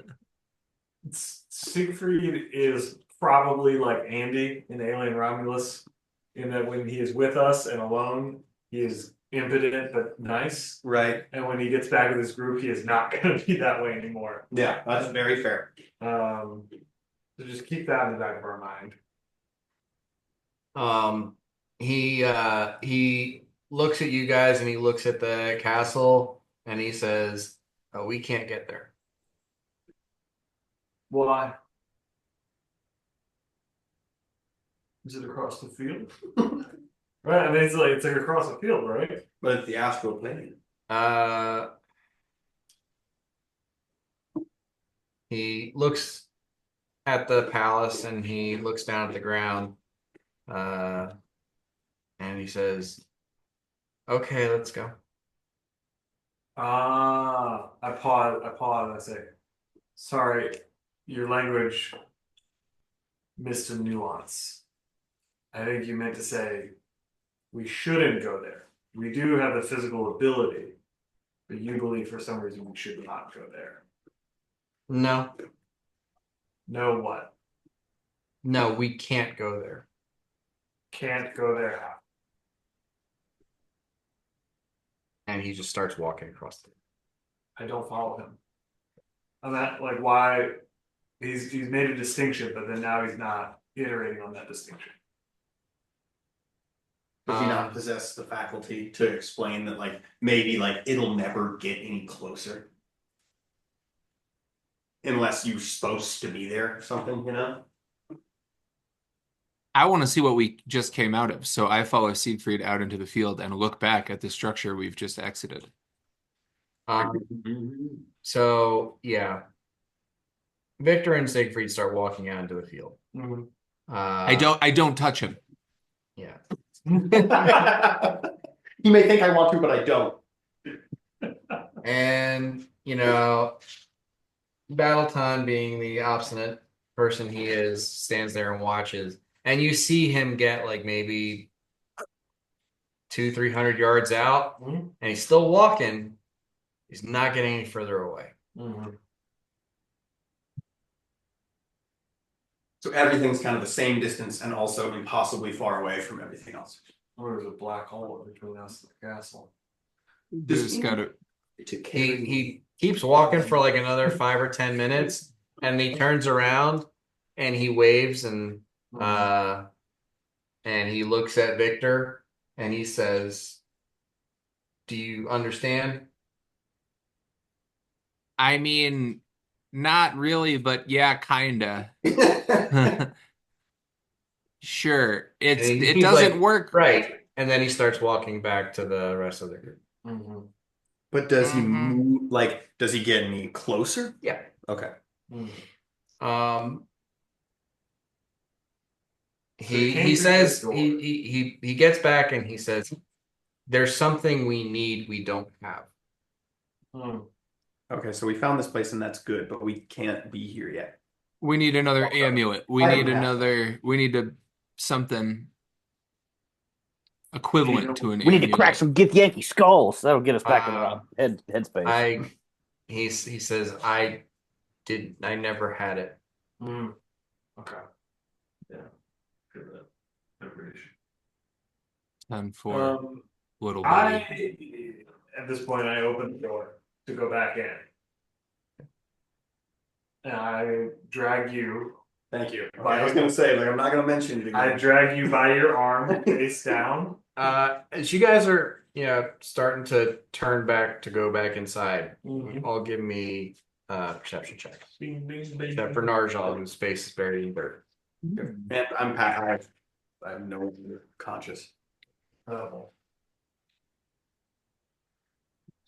22 for Altan and Orthog, just a straight 7. 23 for Victor. Nice. Well done. That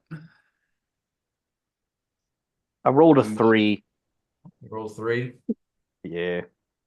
That's good.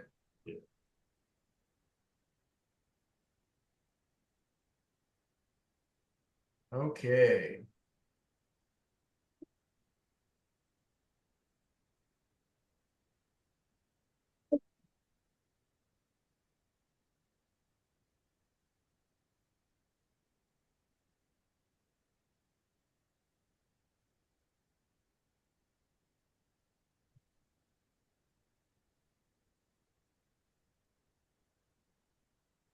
All right. So, Victor and Battleton, as you guys are sort of getting ready to head back inside, you hear the sound of metal, sort of jostling, armor against armor plates against each other. And Battleton, you turn and you can see, like, in the distance to the right, just like the tops of heads over the tall grass, moving in your direction. Um, uh, Auburn hair, black hair, top knot. One? A couple. And you recognize these to be Githyanki. Have they clocked us yet? Doesn't look like it. Okay. I hustle everyone inside the door and say the Yankee are coming. ambush. It worked. Do you are you propping the door open the way it was when you found it? Absolutely. Yeah, otherwise it's not ambush. Otherwise, we're just locking them outside. Which, would work, but I want their stuff. There's just stuff. Yeah.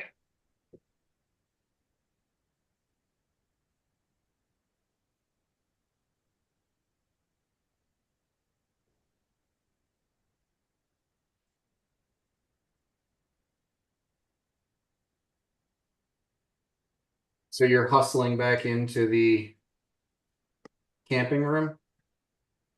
Or are you setting your ambush elsewhere? We should set it in the altar room there, so we have more space to maneuver. Oh, Randall, I've missed you. Randall? Randy. Who's Randall? Randall is his thing that he made with his mind. Oh, the weird horrifying creature? Mhm. That can't still be there. Is it? It's concentration. Silent image. Pretty simple spell. That's fucking horrifying. I run into the room, Jake, and I forgot about Randall. I go, Randall turns around and lifts his tail up, only to reveal, instead of an anus, another flick head. why? Wow. Why? Skibbity Randall. Woof. Woof. Woof. Woof, the butt flick head says. Woof. Ew. Yeah. That's the closest thing I've got to a freaky, flick monster. That's pretty good. I'm not up. Okay. I roll you over. Okay. I say, shh, you're safe now. I'll wake up in one round. You're safe. Okay. Get up and kill people. And I'll still be shaking. There, I guess I'll leave it. All right. You guys feel like, as far as Battleton and Victor are concerned, you got like maybe 4 or 5 rounds before these guys are on top of you. Yeah. Cast buff spells that have 1 minute or greater at this point. Prepare actions for when they come through the door. stage where you want to be. Okay. Would it be possible for me to take this time to like steel myself and remove the shaken condition? Yeah. Can I do the steam? Yeah. It's pretty much just an effect of being out in the open. I can entangle a pretty large area. Do y'all want me to do that? Yeah, you should prepare to entangle here. I'm gonna post up here. I'm gonna tell Orthog to post up on the other side of the door so we get flank. It's like 30-foot Um, diameter. but we should wait. We should wait. We know what door they're coming in, so we should wait on either side. Good Reverend Doctor, Caster, you guys should hide behind columns, right? So let them come into space. I take a potion of mage armor. You're talking about the spell entangle? Yeah, I can't do it. Why can't you do it? Because there's no There's tall no grass, tall weeds, grass. or other plants inside. the building. Outside, though. Be cool if you could do a fungus. I'm not that cool yet. All right. Do you have any other kind of area of effect you could do? No, I am level 3. You know the grasping vines? Mm-mm. Where do you want to get behind? Go. Yeah. Okay. My stick. Your stick? Siegfried's gonna hang out behind that column. Flick, My stick. Victor, Yeah. where do you want to be? Flick, you're casting. So when they open this door, they're gonna get like sort of bum rushed by Randy. Yeah, yeah. Randall is gonna do his thing. Once. Randy's gonna bomb rush on Okay. Can I offer a suggestion that we let them come into the room and then Randy just kind of slinks into the room and freaks them the fuck out? Like, because we want them to come into the space, and if Randy's right in front of them, they're gonna go, "Oh fuck," and they're gonna stay in this room. Ooh! I want Randy to climb down the column. Okay. Nice. Man, you can have Randy do whatever you want, bud. Yeah. Randy on that column So there. he's like up there, and he's gonna just like slink around it, coming down, and then boom, you hit him with the fire. Very scary. Yeah, I'll hide behind Mr. Hanky in the corner within throwing distance. Okay, Flick, where are you hanging out? I'll do the on the same side of the room, but the other column from Siggy. Yeah. This one? Yep. Okay. Is anyone casting any spells in preparation? I took a potion of mage armor. I cast Mud Buddy. Hell yeah. Fuck yeah, dude. Is there mud here? Because if not, I can't do it. We track some 5 maybe. feet of earth or mud. No, there isn't. I cannot cast Mud Buddy, so I do not cast Mud Buddy. I am impotent. Damn. My spells are gone.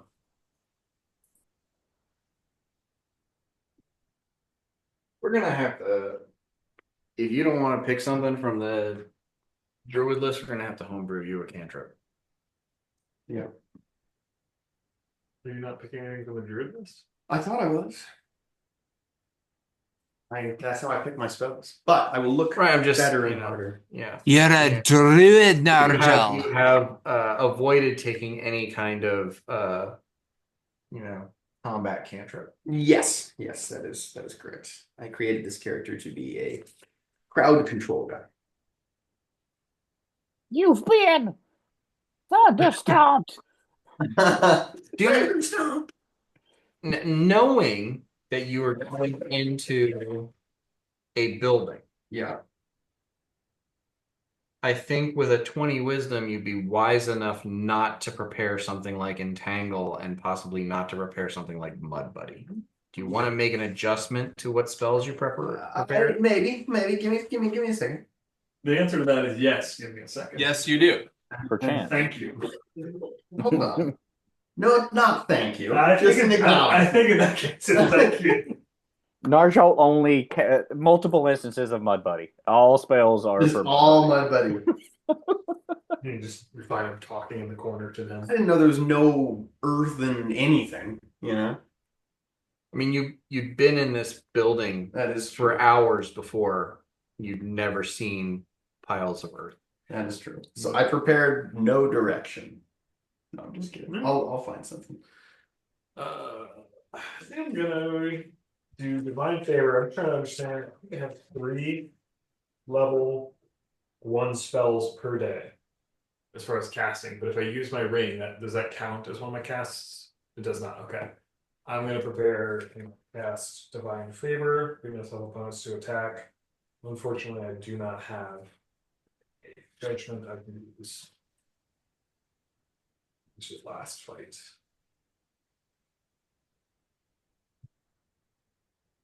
Ooh, but wrath, I might be able to go ahead and cast it. Let me check that really quick. I want to make sure it's not like rounds.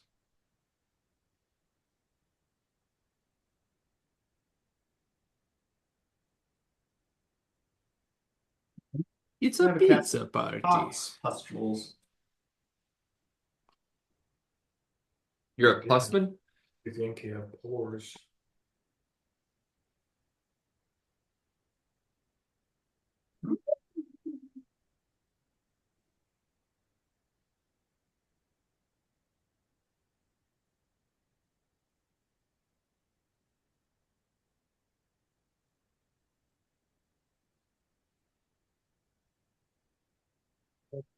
Operation.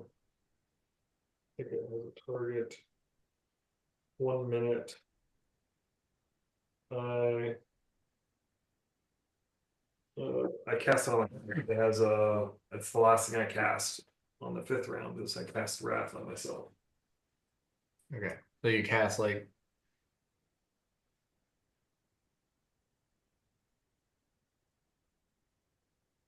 let's say you're assuming a 5-round Yep. period here. Yeah. So I'm thinking I have a minute roughly, right? That's 30 seconds. Oh, you're right. Yeah. 36. Okay. So I hustle. I tell everyone to do X, Y, Z, and I cast boom, boom these 2 spells. And I figure it'll probably take me around to explain everything, get everyone another round to get everyone in position, around to cast a spell on my self divine favor, around just clocking, making sure you're all in the right spots, and then around wrath, when they're ready my weapon to attack to let everyone come to the floor. Okay. So you cast divine favor, and then that one more round in between when you're going to cast wrath, you can hear the group of Githyanki approaching from the other side of the door. Okay. You come here and you don't say thank you. You come in here furious every session. So it's not true at all. I have a sunny demeanor. Sunny demeanor and I go with the flow. Okay. I nod at everyone because we all definitely know the plan. Oh yeah. Real quick, does anyone know, did Orthog use, or is the, what you call it, Shillelagh in one of the rings, and did he use it last session? He did not. He didn't use it last session. It is in one of the rings. He did not use it. I have that ring. Yep. Okay. Do you want to say he uses the ring real quick to cast Shillelagh for this fight? I like it. Yeah, seems So reasonable. he'll do that about the same time that you cast Divine Favor. They both last a minute. Yeah. And you both have like 3 rounds gone when, it's going to be on the 5th round that the Githyanki arrive. So I don't know if you still want to cast Wrath or if you want to.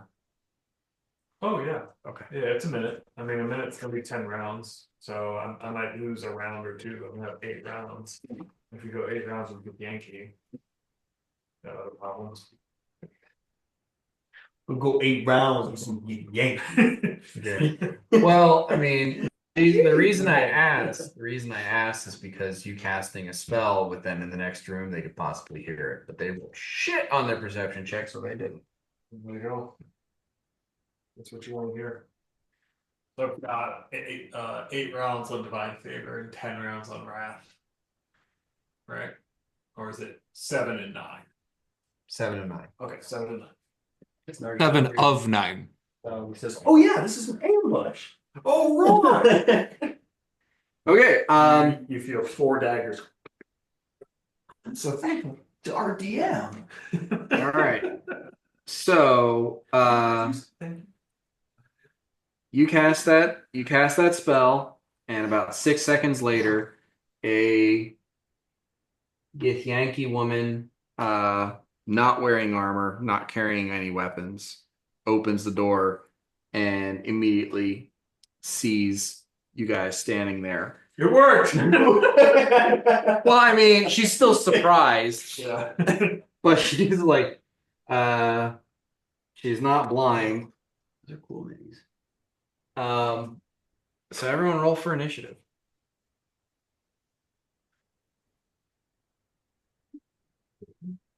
All right. The worst movie ever. Turtle. Oh, Natural yeah. Disguise. So bad. It's the worst movie. I remember watching it as a child and being like, this is terrible. That's fucking Dana Carvey. It was supposed to be a Dana Carvey vehicle. Yeah, he's fucking hilarious. Yeah. Terrible. All right. It was supposed to be a vehicle. We're doing Carvey. Orthodox doesn't have his initiative written down. I'm going to assume it's just 0. Yeah. Okay. He doesn't need initiative. He rolled pretty He well. has judge. Wait, where is his roll? There's his roll. Okay, yeah. He rolled really well. I rolled very bad. My initiative is better. Very, very high initiative. Oh yeah. I think I took the feat, and I still have really, really bad initiative. Yeah, I have a bunch of other stuff on.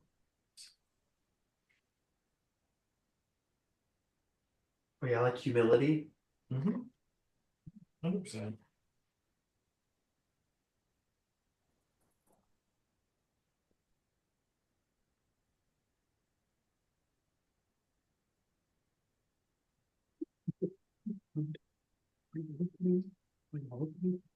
Thank you, and Okay.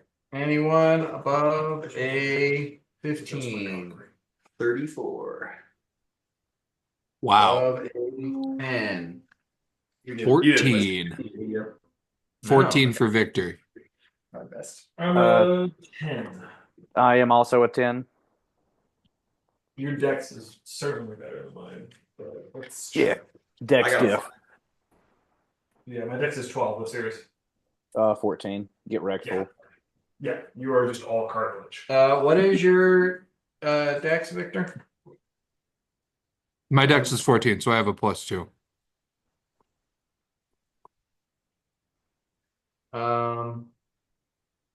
Narjal? 5. And I have a misc modifier of 2, so I have a initiative modifier of 4. Orthog? Orthog is an 8. Strong number. Strong. Roll Nate. Got Nate. Moves by the die. Dies by the die. Didn't find the book. What are you practicing? Dude, look, you'll find out during my campaign. Okay. Okay. Well, Flick, what was yours? No, I'm just 10. deliriously tired. Battle time, what was yours was 10? Yeah. Yeah. 10 gang. All right. Surprise round, Victor.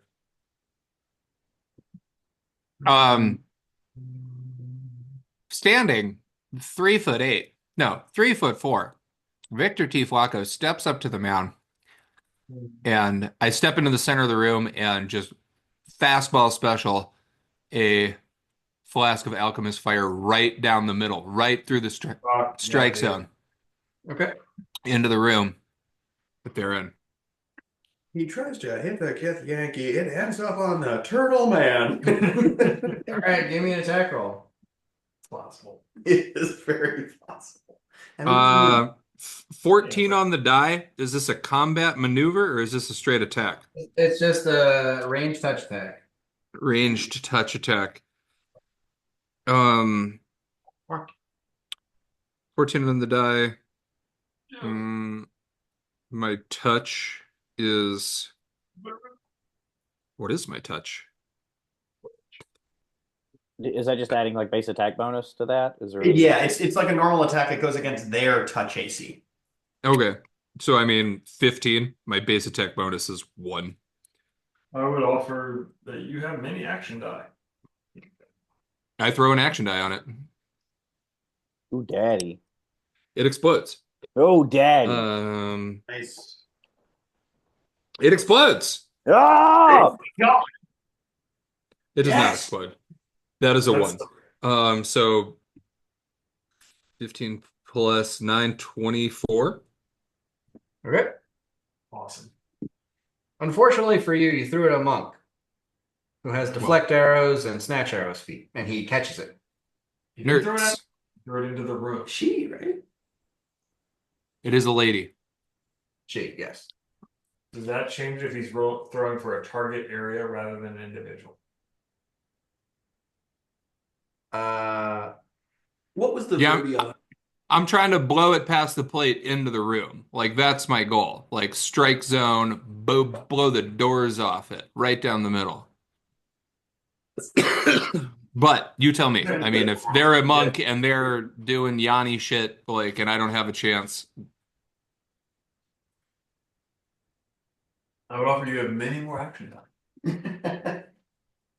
Well, deflect arrows is just the first arrow that comes, you may deflect, right? The Yeah. first projectile that comes, yeah. But which way does it deflect? First time, no matter. Oh yeah. Well, I mean, Yeah, it's it's sick. so it's a strange thing because like they're coming through a doorway, they're in the doorway, you're trying to throw it past them, and the deflect arrows. When you would be normally hit with an attack from a ranged weapon, which technically, if it explodes, they would be hit by the attack from a ranged weapon. Yeah, that ball. I'll throw in an action die just to say I spent some resources on it. But yeah. So now she's holding Alchemist fire. So she just catches it. She just. Thrown weapons can immediately be thrown back as an attack action against the original attacker or kept for later use. So, Well, yeah. The way she So, yeah, fucking she does, catches it. boys. and throws it right back at you. Can I attempt to make a similar check to what she just did, but without any monk skills? They're just gonna throw it back and forth. I mean, if you want to spend an action die to take the deflect arrows feat, I do, yes. I don't think you can because It's not even close to on my list of stuff. you need improved unarmed strike first. I have. So- I have. I think having an eagle campaign Yeah. with Wendy, maybe. Can I squeak loudly and dive out of the way? No. Yes, absolutely.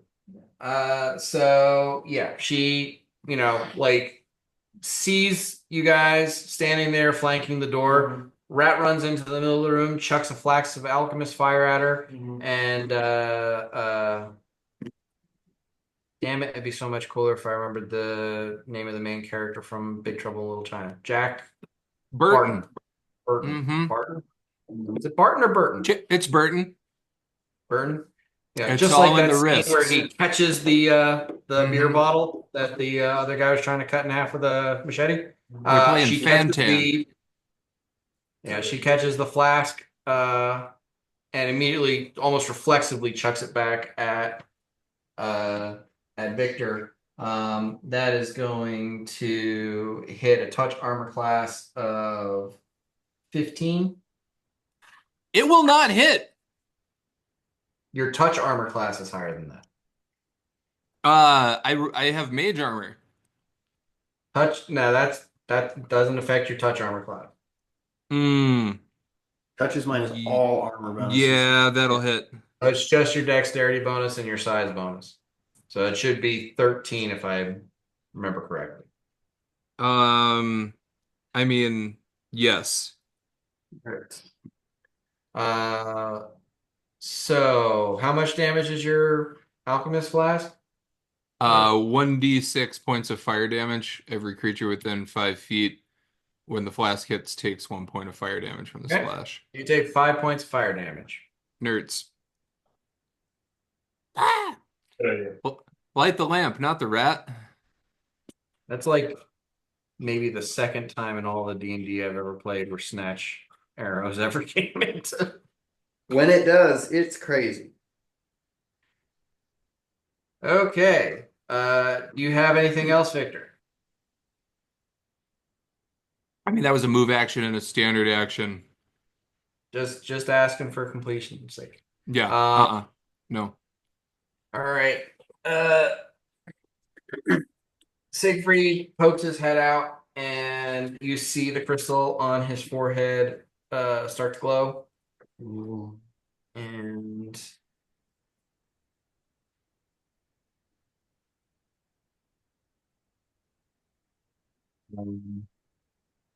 a uh, glow of energy surges around the monk's head, and but she strains and seems to shake it off. Click. I would like to uh, have Randall start his descent from the tower in a menacingly fashion, and I would like to jump out from behind my pillar and just be like, "Oh my God, what is that?" and try to like do a bluff. Uh, Really good way. Really good way to use your own illusion. okay. There I'm we gonna go. say, we'll say that your bluff will function as an intimidate check. Okay, I can dig it. All right, here we go. Here we go. Big crits. I rolled a fucking 3. All right, I'm setting at a 13. I think it's action die time, boys. Here we go. Here we go. Let's go. Yoink. Oh, the D4s never want to stay in this crow. Blows up. Blows up. Hey, yeah. Okay, okay, okay. We're at a Rip 17. it. That's a 1. We're at an 18. I'm gonna rip on through and use another one here. Another one. Rip. That's a 19. Another one. Do I use All one? right. My final one. That will successfully demoralize her, so she is shaken. Let's go. Battle time. I identify the monk as my wrath target, giving me a bonus to attack. I think that's another +1 bonus. I think it's sacred. So I have now a +2 to attack. I have a +2 from flanking, so I am now going to roll to attack. Yeah, dude. 19. That's a crit. I'm gonna roll and confirm. Oh, that's fine. Not gonna confirm. The 4 with the confirmation, which would be a. That's not my character sheet. Would be a total of. Yeah, maybe a 9. But let's confirm. I use an action die to confirm. On the crit. That's in the wrong spot. That's in the right spot. I'm gonna roll 2 of these. Oh, you want me to roll 44? Statistically, that's better. 44 coming in. Oh wow, that's so bad. A 1, a 1, a 1, and a 2. Wow. Yeah.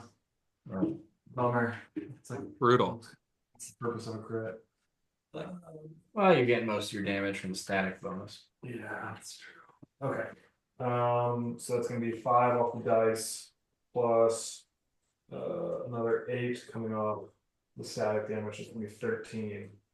I'm gonna check really quick. Oh, so Divine Favor is gonna add damage as well. So that's gonna get doubled. So it's another +2. So that's 15. Let me just double check Wrath. Make sure it's damage or just attack. Yeah, it's also damage. So that's another +2. So that's 17. 17 points damage. 17. Yeah. Yeah.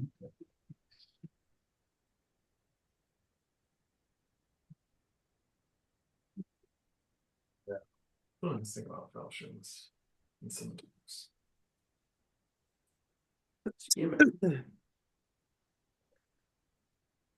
Okay. Orthog. It's a Corridor dog. Oh my god. I like Ross's response to that. It's really fucking good. No Burks movies.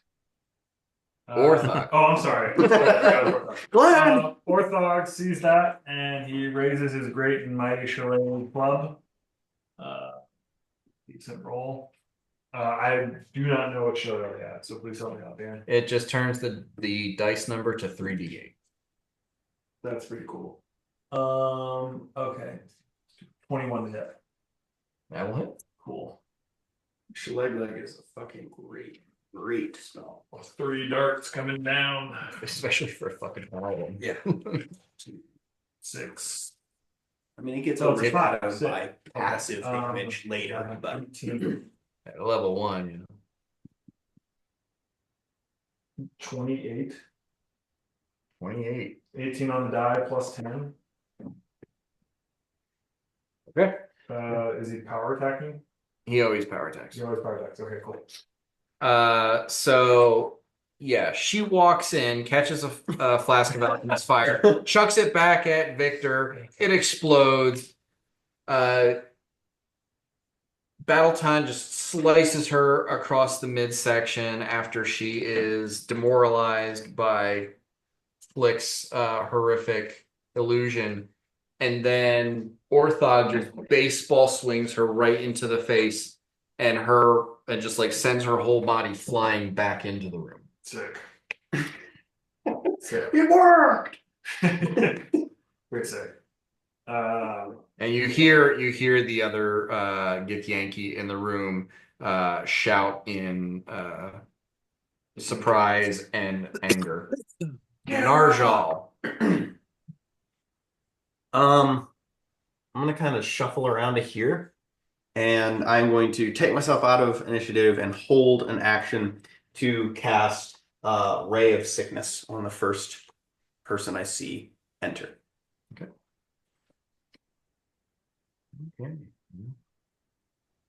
Monk would have been first to act. I like from She is no longer amongst us. God, these are all necromancy spells. Yeah. I mean, that's my other angle. Not the god of decay. right. Throws. Okay. So that's why you're picking like Bud Buddy and shit. Yeah, because I was like, well, I don't want to like come out with like, yeah, we're an evil straight baby. Yeah, you're really, that's gonna be a thing as you do Yeah. more necromantic shit. I'm gonna be like, hold on. Did you just turn that person's hand into pus? Yeah, I am mighty there when we first met. Okay. That's a child. Must be.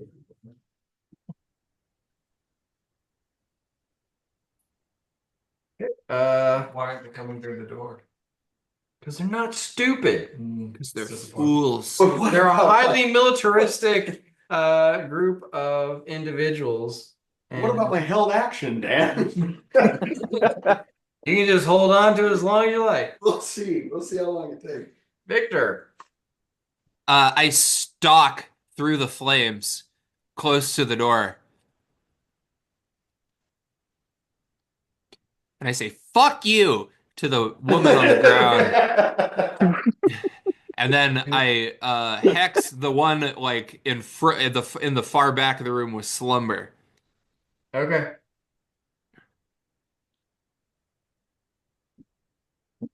19 on the die. Yeah, that'll beat it. Just a Victorian burnt rat. I'd like to hop back in if I may. Okay. Considering I've kind of realized, oh, we're going to them. Eh? I mean, they don't. I gotta give Roll this over dog there, which is cover. probably real dumb. Can I see her or her better? say Well, I her, mean, 'cause you it- can see that one Okay. best. Okay, then I'm gonna ray of sickness that one. Do you say anything before you do that? Fuck you! Yeah. Why are you all of a sudden you turned into The rep. no Oh, Largo? man. Oh yeah. That was a Largo voice. All right, that's a 4. Rip it. That explodes. So we're Yay, just- yay. That does not explode, but we're gonna keep track like this. Use another. Okay. 7 plus 4 is a total of 11. Plus, and then -1. So 12 on the touch AC. 12 on the touch AC. Not gonna touch. That is acceptable. We are close to leveling, and I am holding off on my last action.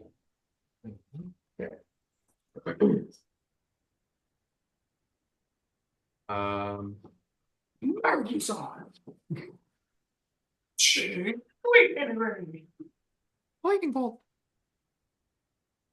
Lightning bolt. Lightning bolt. Lightning bolt. Misfortune. Oh, sorry. I was misfortuning. Flick is going to whip out his trusty saxophone, Okay. and he's just going to start noodling. The intro of Us and Them, Pink Floyd. And I think Randall will come on down off of his column. Okay. And That's what? That's a terrible thing you're doing to them. He's And doing it to you guys. Yeah. This is supposed to be inspiring. We're into it, I guess. you're fucking welcome is what you are. And I think he's just going to stand behind who is that there? I think Narjal in just like a menacing manner. Maybe put his little like flick chin on Narjal's shoulder. Okay. Battle time.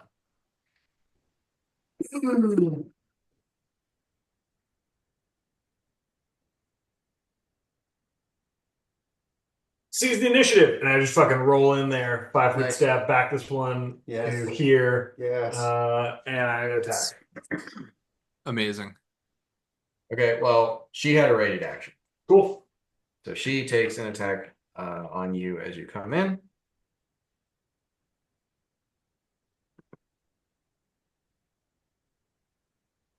And it's only going to be a 15 to hit. No way. So it doesn't. You keep rolling in past her. She takes an attack of opportunity for you moving through threat space. That's also gonna miss. Tight. Hell yeah. 20. Wait, hold on. And you're flanking with the wall. Yeah, wall flank counts. Yep. Wall buddy. It's gonna be 21 to hit. 21 will hit. Cool. I rolling damage 2d4.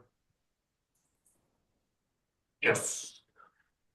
Very good. And the fours. The fours. Falchion 2d4 plus 4, so it's gonna be put me up to 8, and then I'm gonna add Inspired Courage plus another 4. So 8 to 12 to 13 plus the plus 2 from my buffs, so 15 points of damage. Are you counting Inspired Courage? Yeah, I count that. 15. 15 points Got of damage. Yeah, that was 2 less than your crit last time, right? Yeah, I rolled Wild. 2 4s this time. Wild. Last time I rolled 3 1s. Yeah, it was probably the worst crit possible. Okay. So she's gonna move in behind you. Flank. Keep saying that. I think only the monk and the first one were women. The other two are both men. And this is going to be 19 to hit. Oh, for sure. For where is it? 11 points of slashing damage.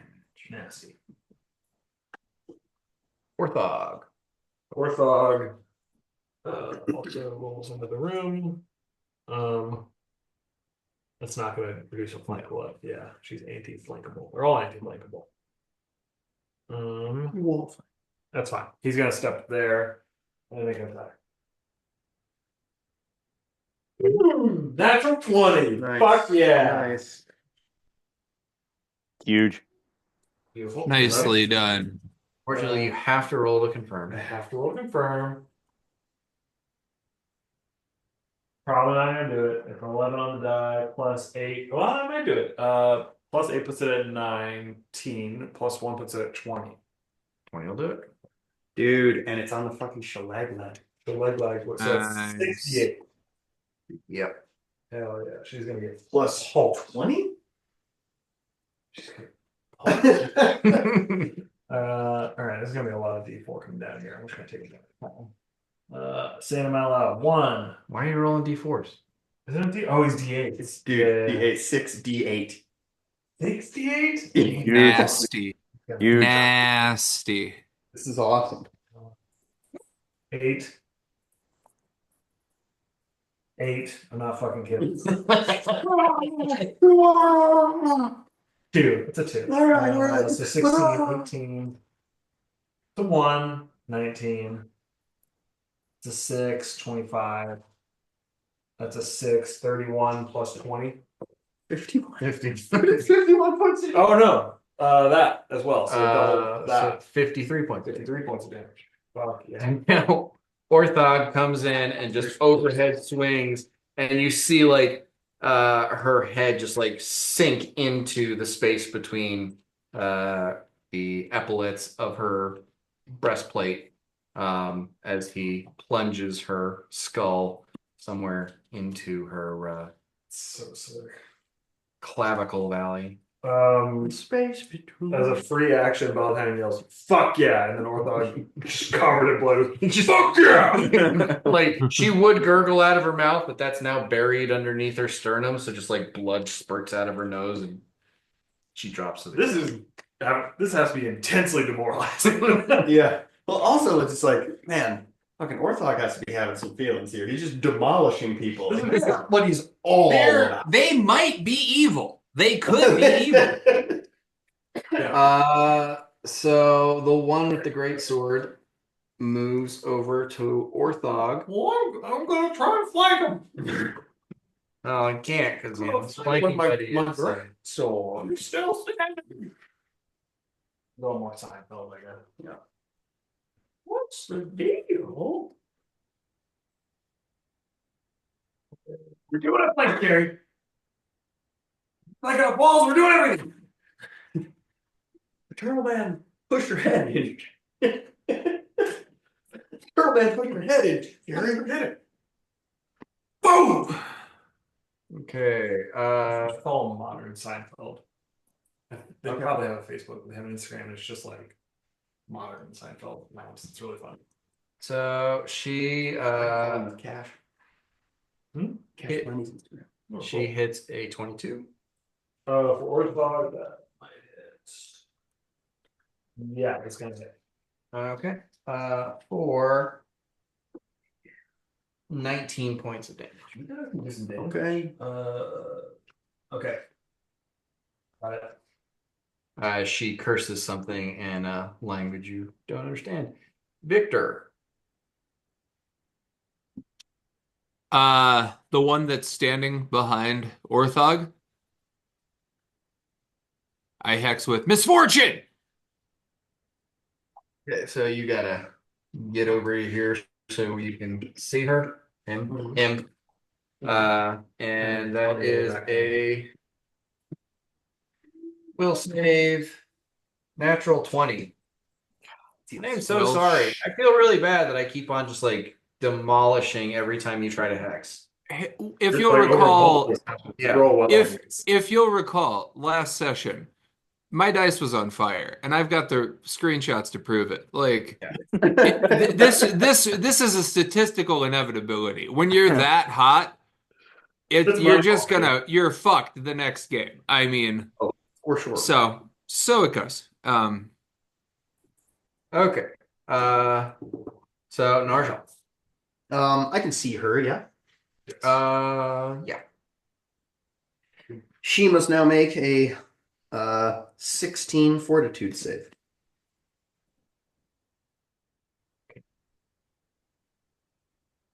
17. Fighter. Fort is the best save they got. Should have stuck with the mud, buddy. I move a little bit. Good. But those are two very good spells. All right, Still and Siegfried like shuffles over behind that column and then looks over at Flick, and Flick, you hear Siegfried in your mind say, I think we're doing good. Fuck yes, we are, Siegfried. Flick. We're not. There. Inspired by Siegfried's vote of confidence, I sheathe my trusty saxophone and I pull the flintlock with my Fuck. fire. Yes. Yes, absolutely. Okay. Somebody's fucking getting it. Whoever I can see is getting this thing. Pick up, dude. boys. Not too far away from it here. So I guess the one that just hit Orthog is who I'm trying to bean. So you're probably moving up next to Narjal to get that line of sight. Yeah. I see that and I go like this. I'm going to warn you. You are firing into combat. This is going to impose a -4 penalty since you do not have precise shot. Yep. Probably for the best. We're doing it. Oops. We're doing this. It's happening. I'm me. Only a fool plans to fail. Okay. You said it was a -4. All right. I have a 10. 10. Okay. Are you out of Action action? So many I have one action dice left. Okay, I gotta burn it. It's gonna blow up. This is big shit popping here, boys. That's a big 2. All right. All right. Okay. A loud bang rings out. Unfortunately, too close to Narjal and Victor for comfort. As a lead ball expelled from the end of the flintlock pistol and sails through the doorway, just past Orthog's head, also just past the Githyanki's head, and clangs into the far wall. And just for funsies, Flick, roll another d20, and if you get a natural 20, it'll ricochet back into her for half damage. Oh yes, this is it. This is it. Nat 1. Nat 1. It has to hit Orthog or Bottle Top. It has to hit one of these. Amazing. I'll action die that. It ricochets into Orthog for half damage. Boys playing with your guns. Roll damage on your flintlock, boy. Your little pea shooters. Don't take your gun to town, Bill. Leave your gun at home, son. The 3 damage. 3 damage on my D8. 3 damage to Orthog. Okay. Wow.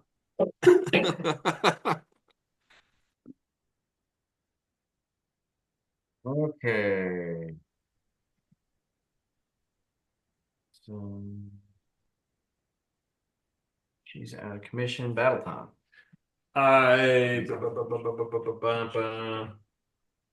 Turn around and start the show. yeah, it's not the. I'm kind of pinned in. No matter how I move, I'm gonna incur attacks. Okay, so or someone is. I turn around, just covered in blood. Welcome to the festival, Having a bitch. great fucking time, and I roll to attack. Welcome to the shit show. So close to fucking crit again. Okay. It's going to hit. It's a 17 on the die. With all the other stuff, that's a 21. So, okay, cool. Just want to make sure she didn't have anything special on. 2d4. That's the wrong sheet. 2d4. Yeah. 6. 6, 6, 6. A 3 and a 4. Welcome to the shit show, cunt. That's Amazing. going to be 13 points of damage. 13. Okay. Yeah. Cool. All right. He is going to respond in kind. Yeah, okay, I'll stay where I am. That's not the moving. And that is. I'm almost done. Just that fucking clip of the boxers where the bell rings. They just like each grab each other's shoulders and just start fucking hammering each other's heads. They're struggling.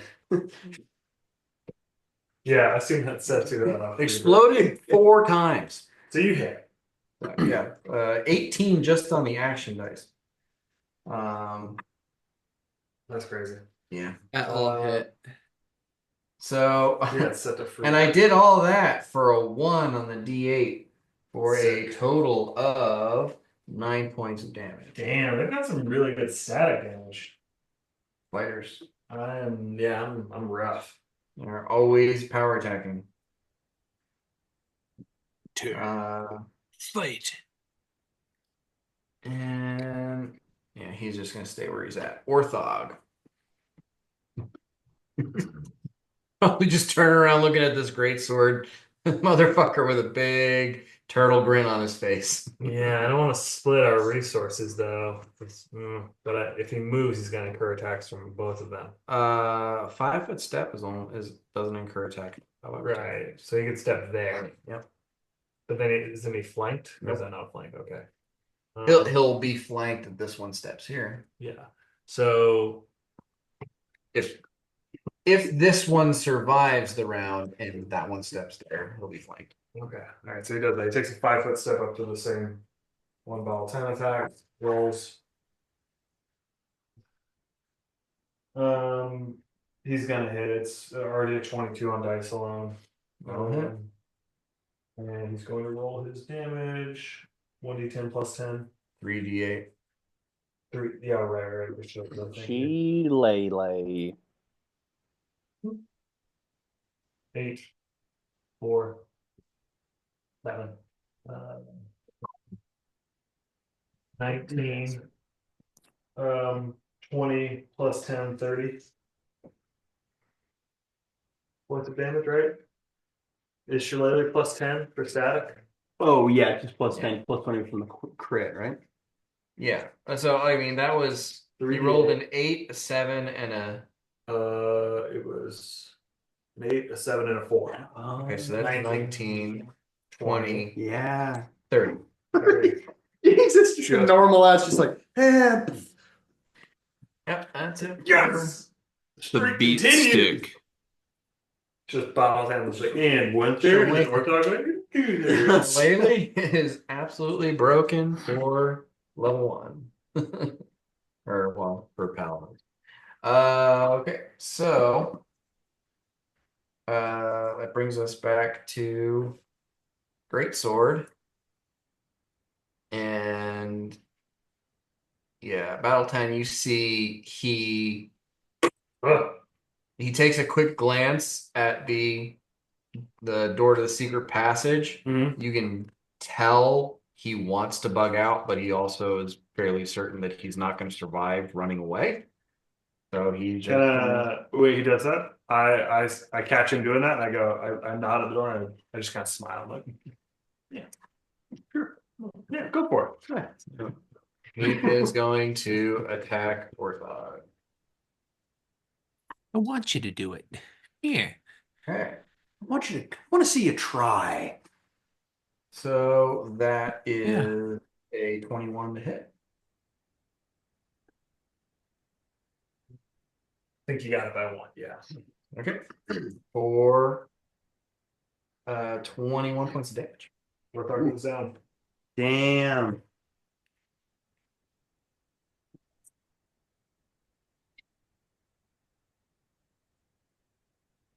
It was that 3 damage. It's because I shot him. So Orthog going No, down. he would have gone down anyways. Orthog going down inspires a little bit of confidence in this guy, and he smirks back at you, Battleton, and nods towards the door where the rest of your party is, and gives you the same sort of suggestive emote. I'm gonna make a request here. Out of action economy, can I do the Bane Stan Marsh walk with him? 2 hands, I go this way. Just fucking just this shit. I like that. Isn't that Totally breaks action economy. that's not isn't that It's Bane, but then the people that edited in Stan Marsh, and Stan Marsh is doing the like. I mean, it's not it's Stan. Denzel. It's Oh, Denzel from Training Day. yeah. Randy. Stan. Yeah. Oh, I thought it was America. I'm sorry. Sorry, I thought it was America. Okay. Okay. Yeah, sure. Doesn't affect anything. Yeah. Victor. I stare down the jabroni holding the sword, and I use my accursed hex and hex him with misfortune. Yes. Okay, he absolutely fails. That's 6. And That's amazing. a 5. He is misfortune, and then I scamper back into the room. Okay. Back this way. Scamper, yeah. I did it! Fuck on! Okay, Narjal. You think you can just pick on Turtle Man? Yeah.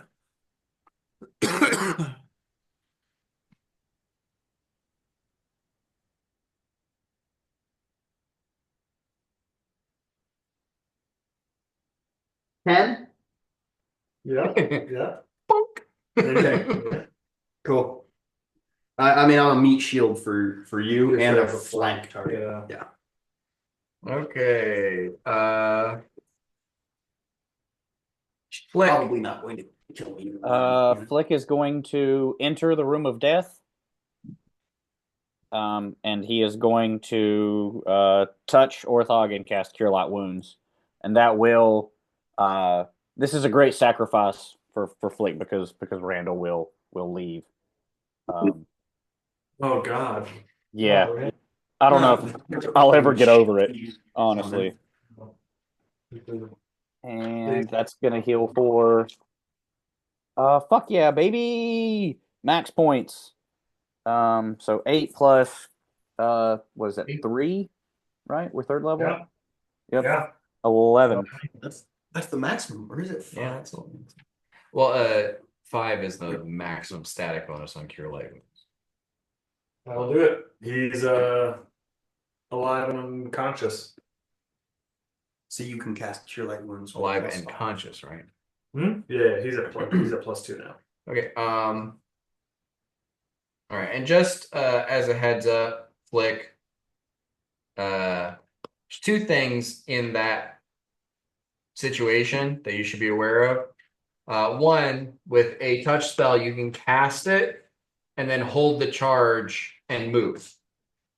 If you moved up to Orthog and then tried to cast the spell, you'd be in melee range of the guy with the greatsword, and he would get an attack of opportunity on you. Okay. So I'm going to say that your character knows better than you do. And he cast the spell, held the charge, walked up, and touched Orthog. Not walked up, tried to cast the spell, and touch Orthog. Whose turn Noted. is it now? It is now your turn. Sick. All right. I step into 5 feet. Yeah. Roll one die. Fuck. Yeah, dude. That's gonna threaten. Roll to confirm. 17. 18 on the first roll. 17 to confirm. 17 total. No. 22 total, so that will confirm crit. Yeah. So that's gonna be 44.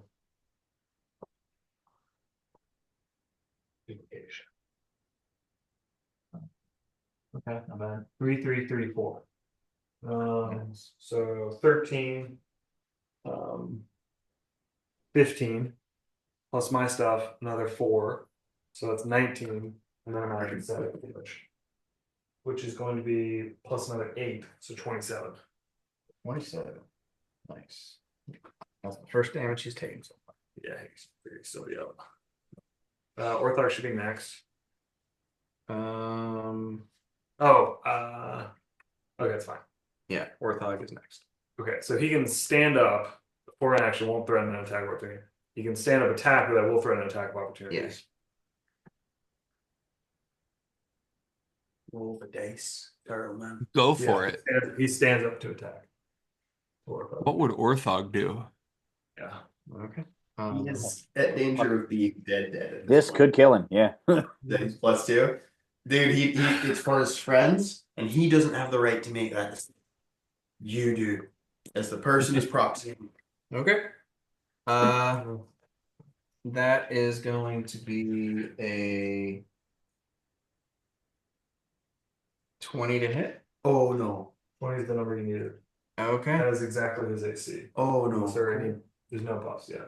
And I'm throwing an action die in there so he can get the cleave feat. Oh no. Okay, well, you're gonna kill Orthog. We all just killed him. You I all will just I will give you this. Mhm.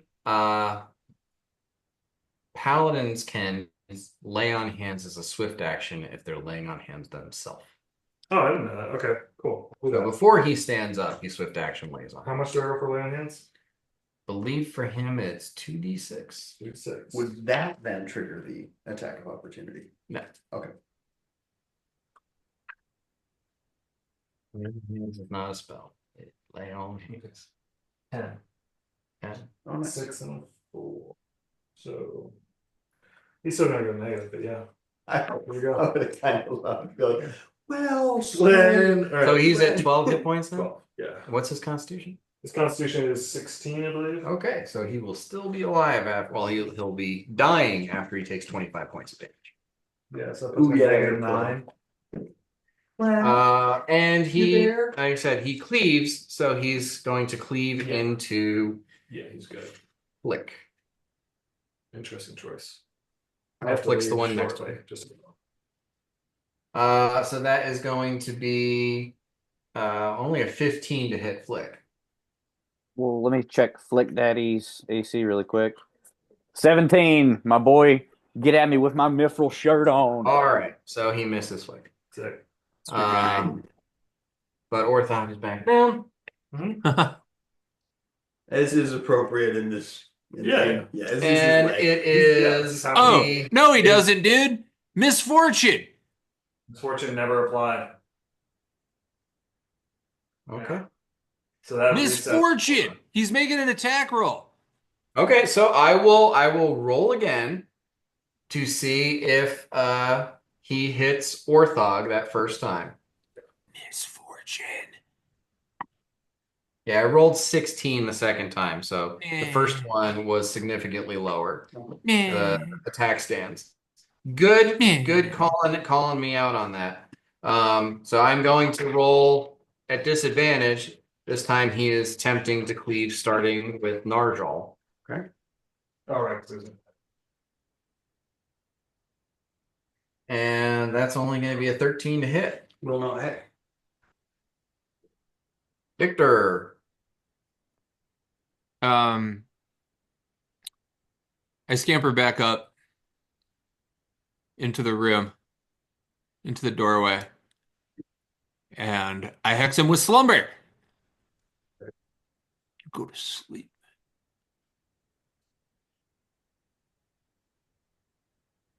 Okay, I think that fails. It's a 15. Yeah, he needed a 16. Yeah.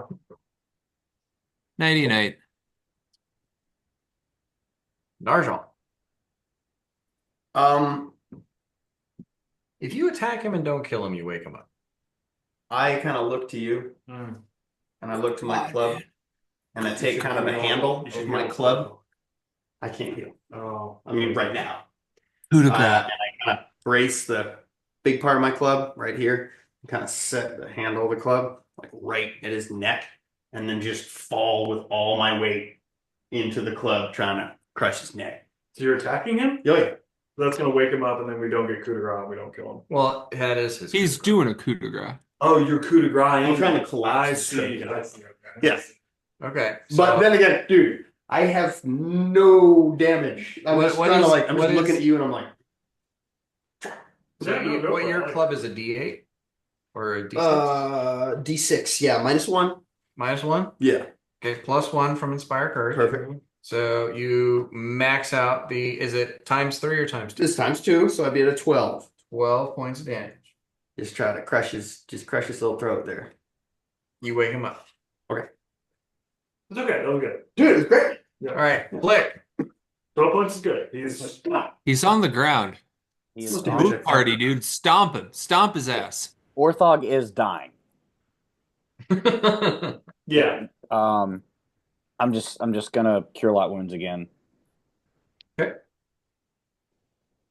There's no way I'm gonna max it out again though. Yeah, we'll stabilize him. Rolled a fucking 2. So there's 5 points Okay. back. He's auto stable. He's -5. He'll be fine. If he was 12 and he took 25 points, he's at -13. So he's at. Okay, whatever. So he's at -13. Plus, Whatever. That's his Fine. constitution. So the -6. So was he dying? 8. Okay. yes. Yeah. Okay. We Battle just- time. Your turn. We can't pay attention to him. Come on. Neck him. Neck this man. I attack this guy. Do I get any bonuses? He's awake. He's still on the ground. Yeah, he's prone, so it's and he's flanked, so you get +6. But no additions to damage. No bonus to damage. I did not renew my bardic. I believe that was 3 rounds. I think the bardic inspiration is gone now. Okay. So I definitely hit. I'm gonna roll my damage. It's not 44. 2d4. Yeah. Nice. 4 and 3. 4 to 3 plus another 4 is going to be 11. Plus my 3 from buffs is going to be. Inspire Courage isn't there anymore. Oh, it's gone. Okay, so plus 2 from buff. So that's 16. I'm going to spend an action to add another d4 damage. Okay. That's a 4. It explodes. Okay. That's a 3. So another 7 on top of that. So that should be 20. Okay. You cut us off. Excellent. You shuffle it around. I don't go that far. You invent shuffle with the skull. I got to bounce. All right, I got to abruptly. All right. Well, we can pick this up next week. At this point, we can loot all the corpses. We can attain And- level 3. Oh, sorry, level 4. Definitely right. I'd say this action die. So is Orthog still dying? Just for like. No, he's stabilized, but he's still unconscious. Okay. He did such good work for us. You did great. We both. I had 2 hit points. He and I both were just taking significant damage like we were dropping one guy, but we were dropping a guy and taking pretty gnarly damage. Well, I mean, it was very good that you focus fired and got them down one after another because several of them attacking you at the same time Would have been very extremely bad. That was my concern. When you Big that was a crits, good big point hits. in over here.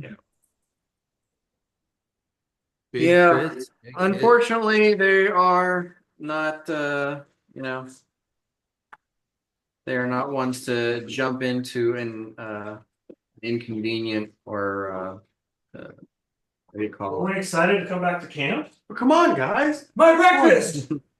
Well, gee whiz, gang. They're not dumb enough to jump into an obvious trap. The fucking obvious. I mean, you totally annihilated the monk right off the bat. Yeah, so that might be a tie hit. 56, 51? 53, 53. I think it should be. Yeah, 53. Annihilated her. All right. Pretty big. All right. I have to grab. I'm gonna take this opportunity to take my leave as well. Okay. Allow me to get a little bit more sleep than I was planning on getting. Yeah, I'm sorry I had to leave abruptly.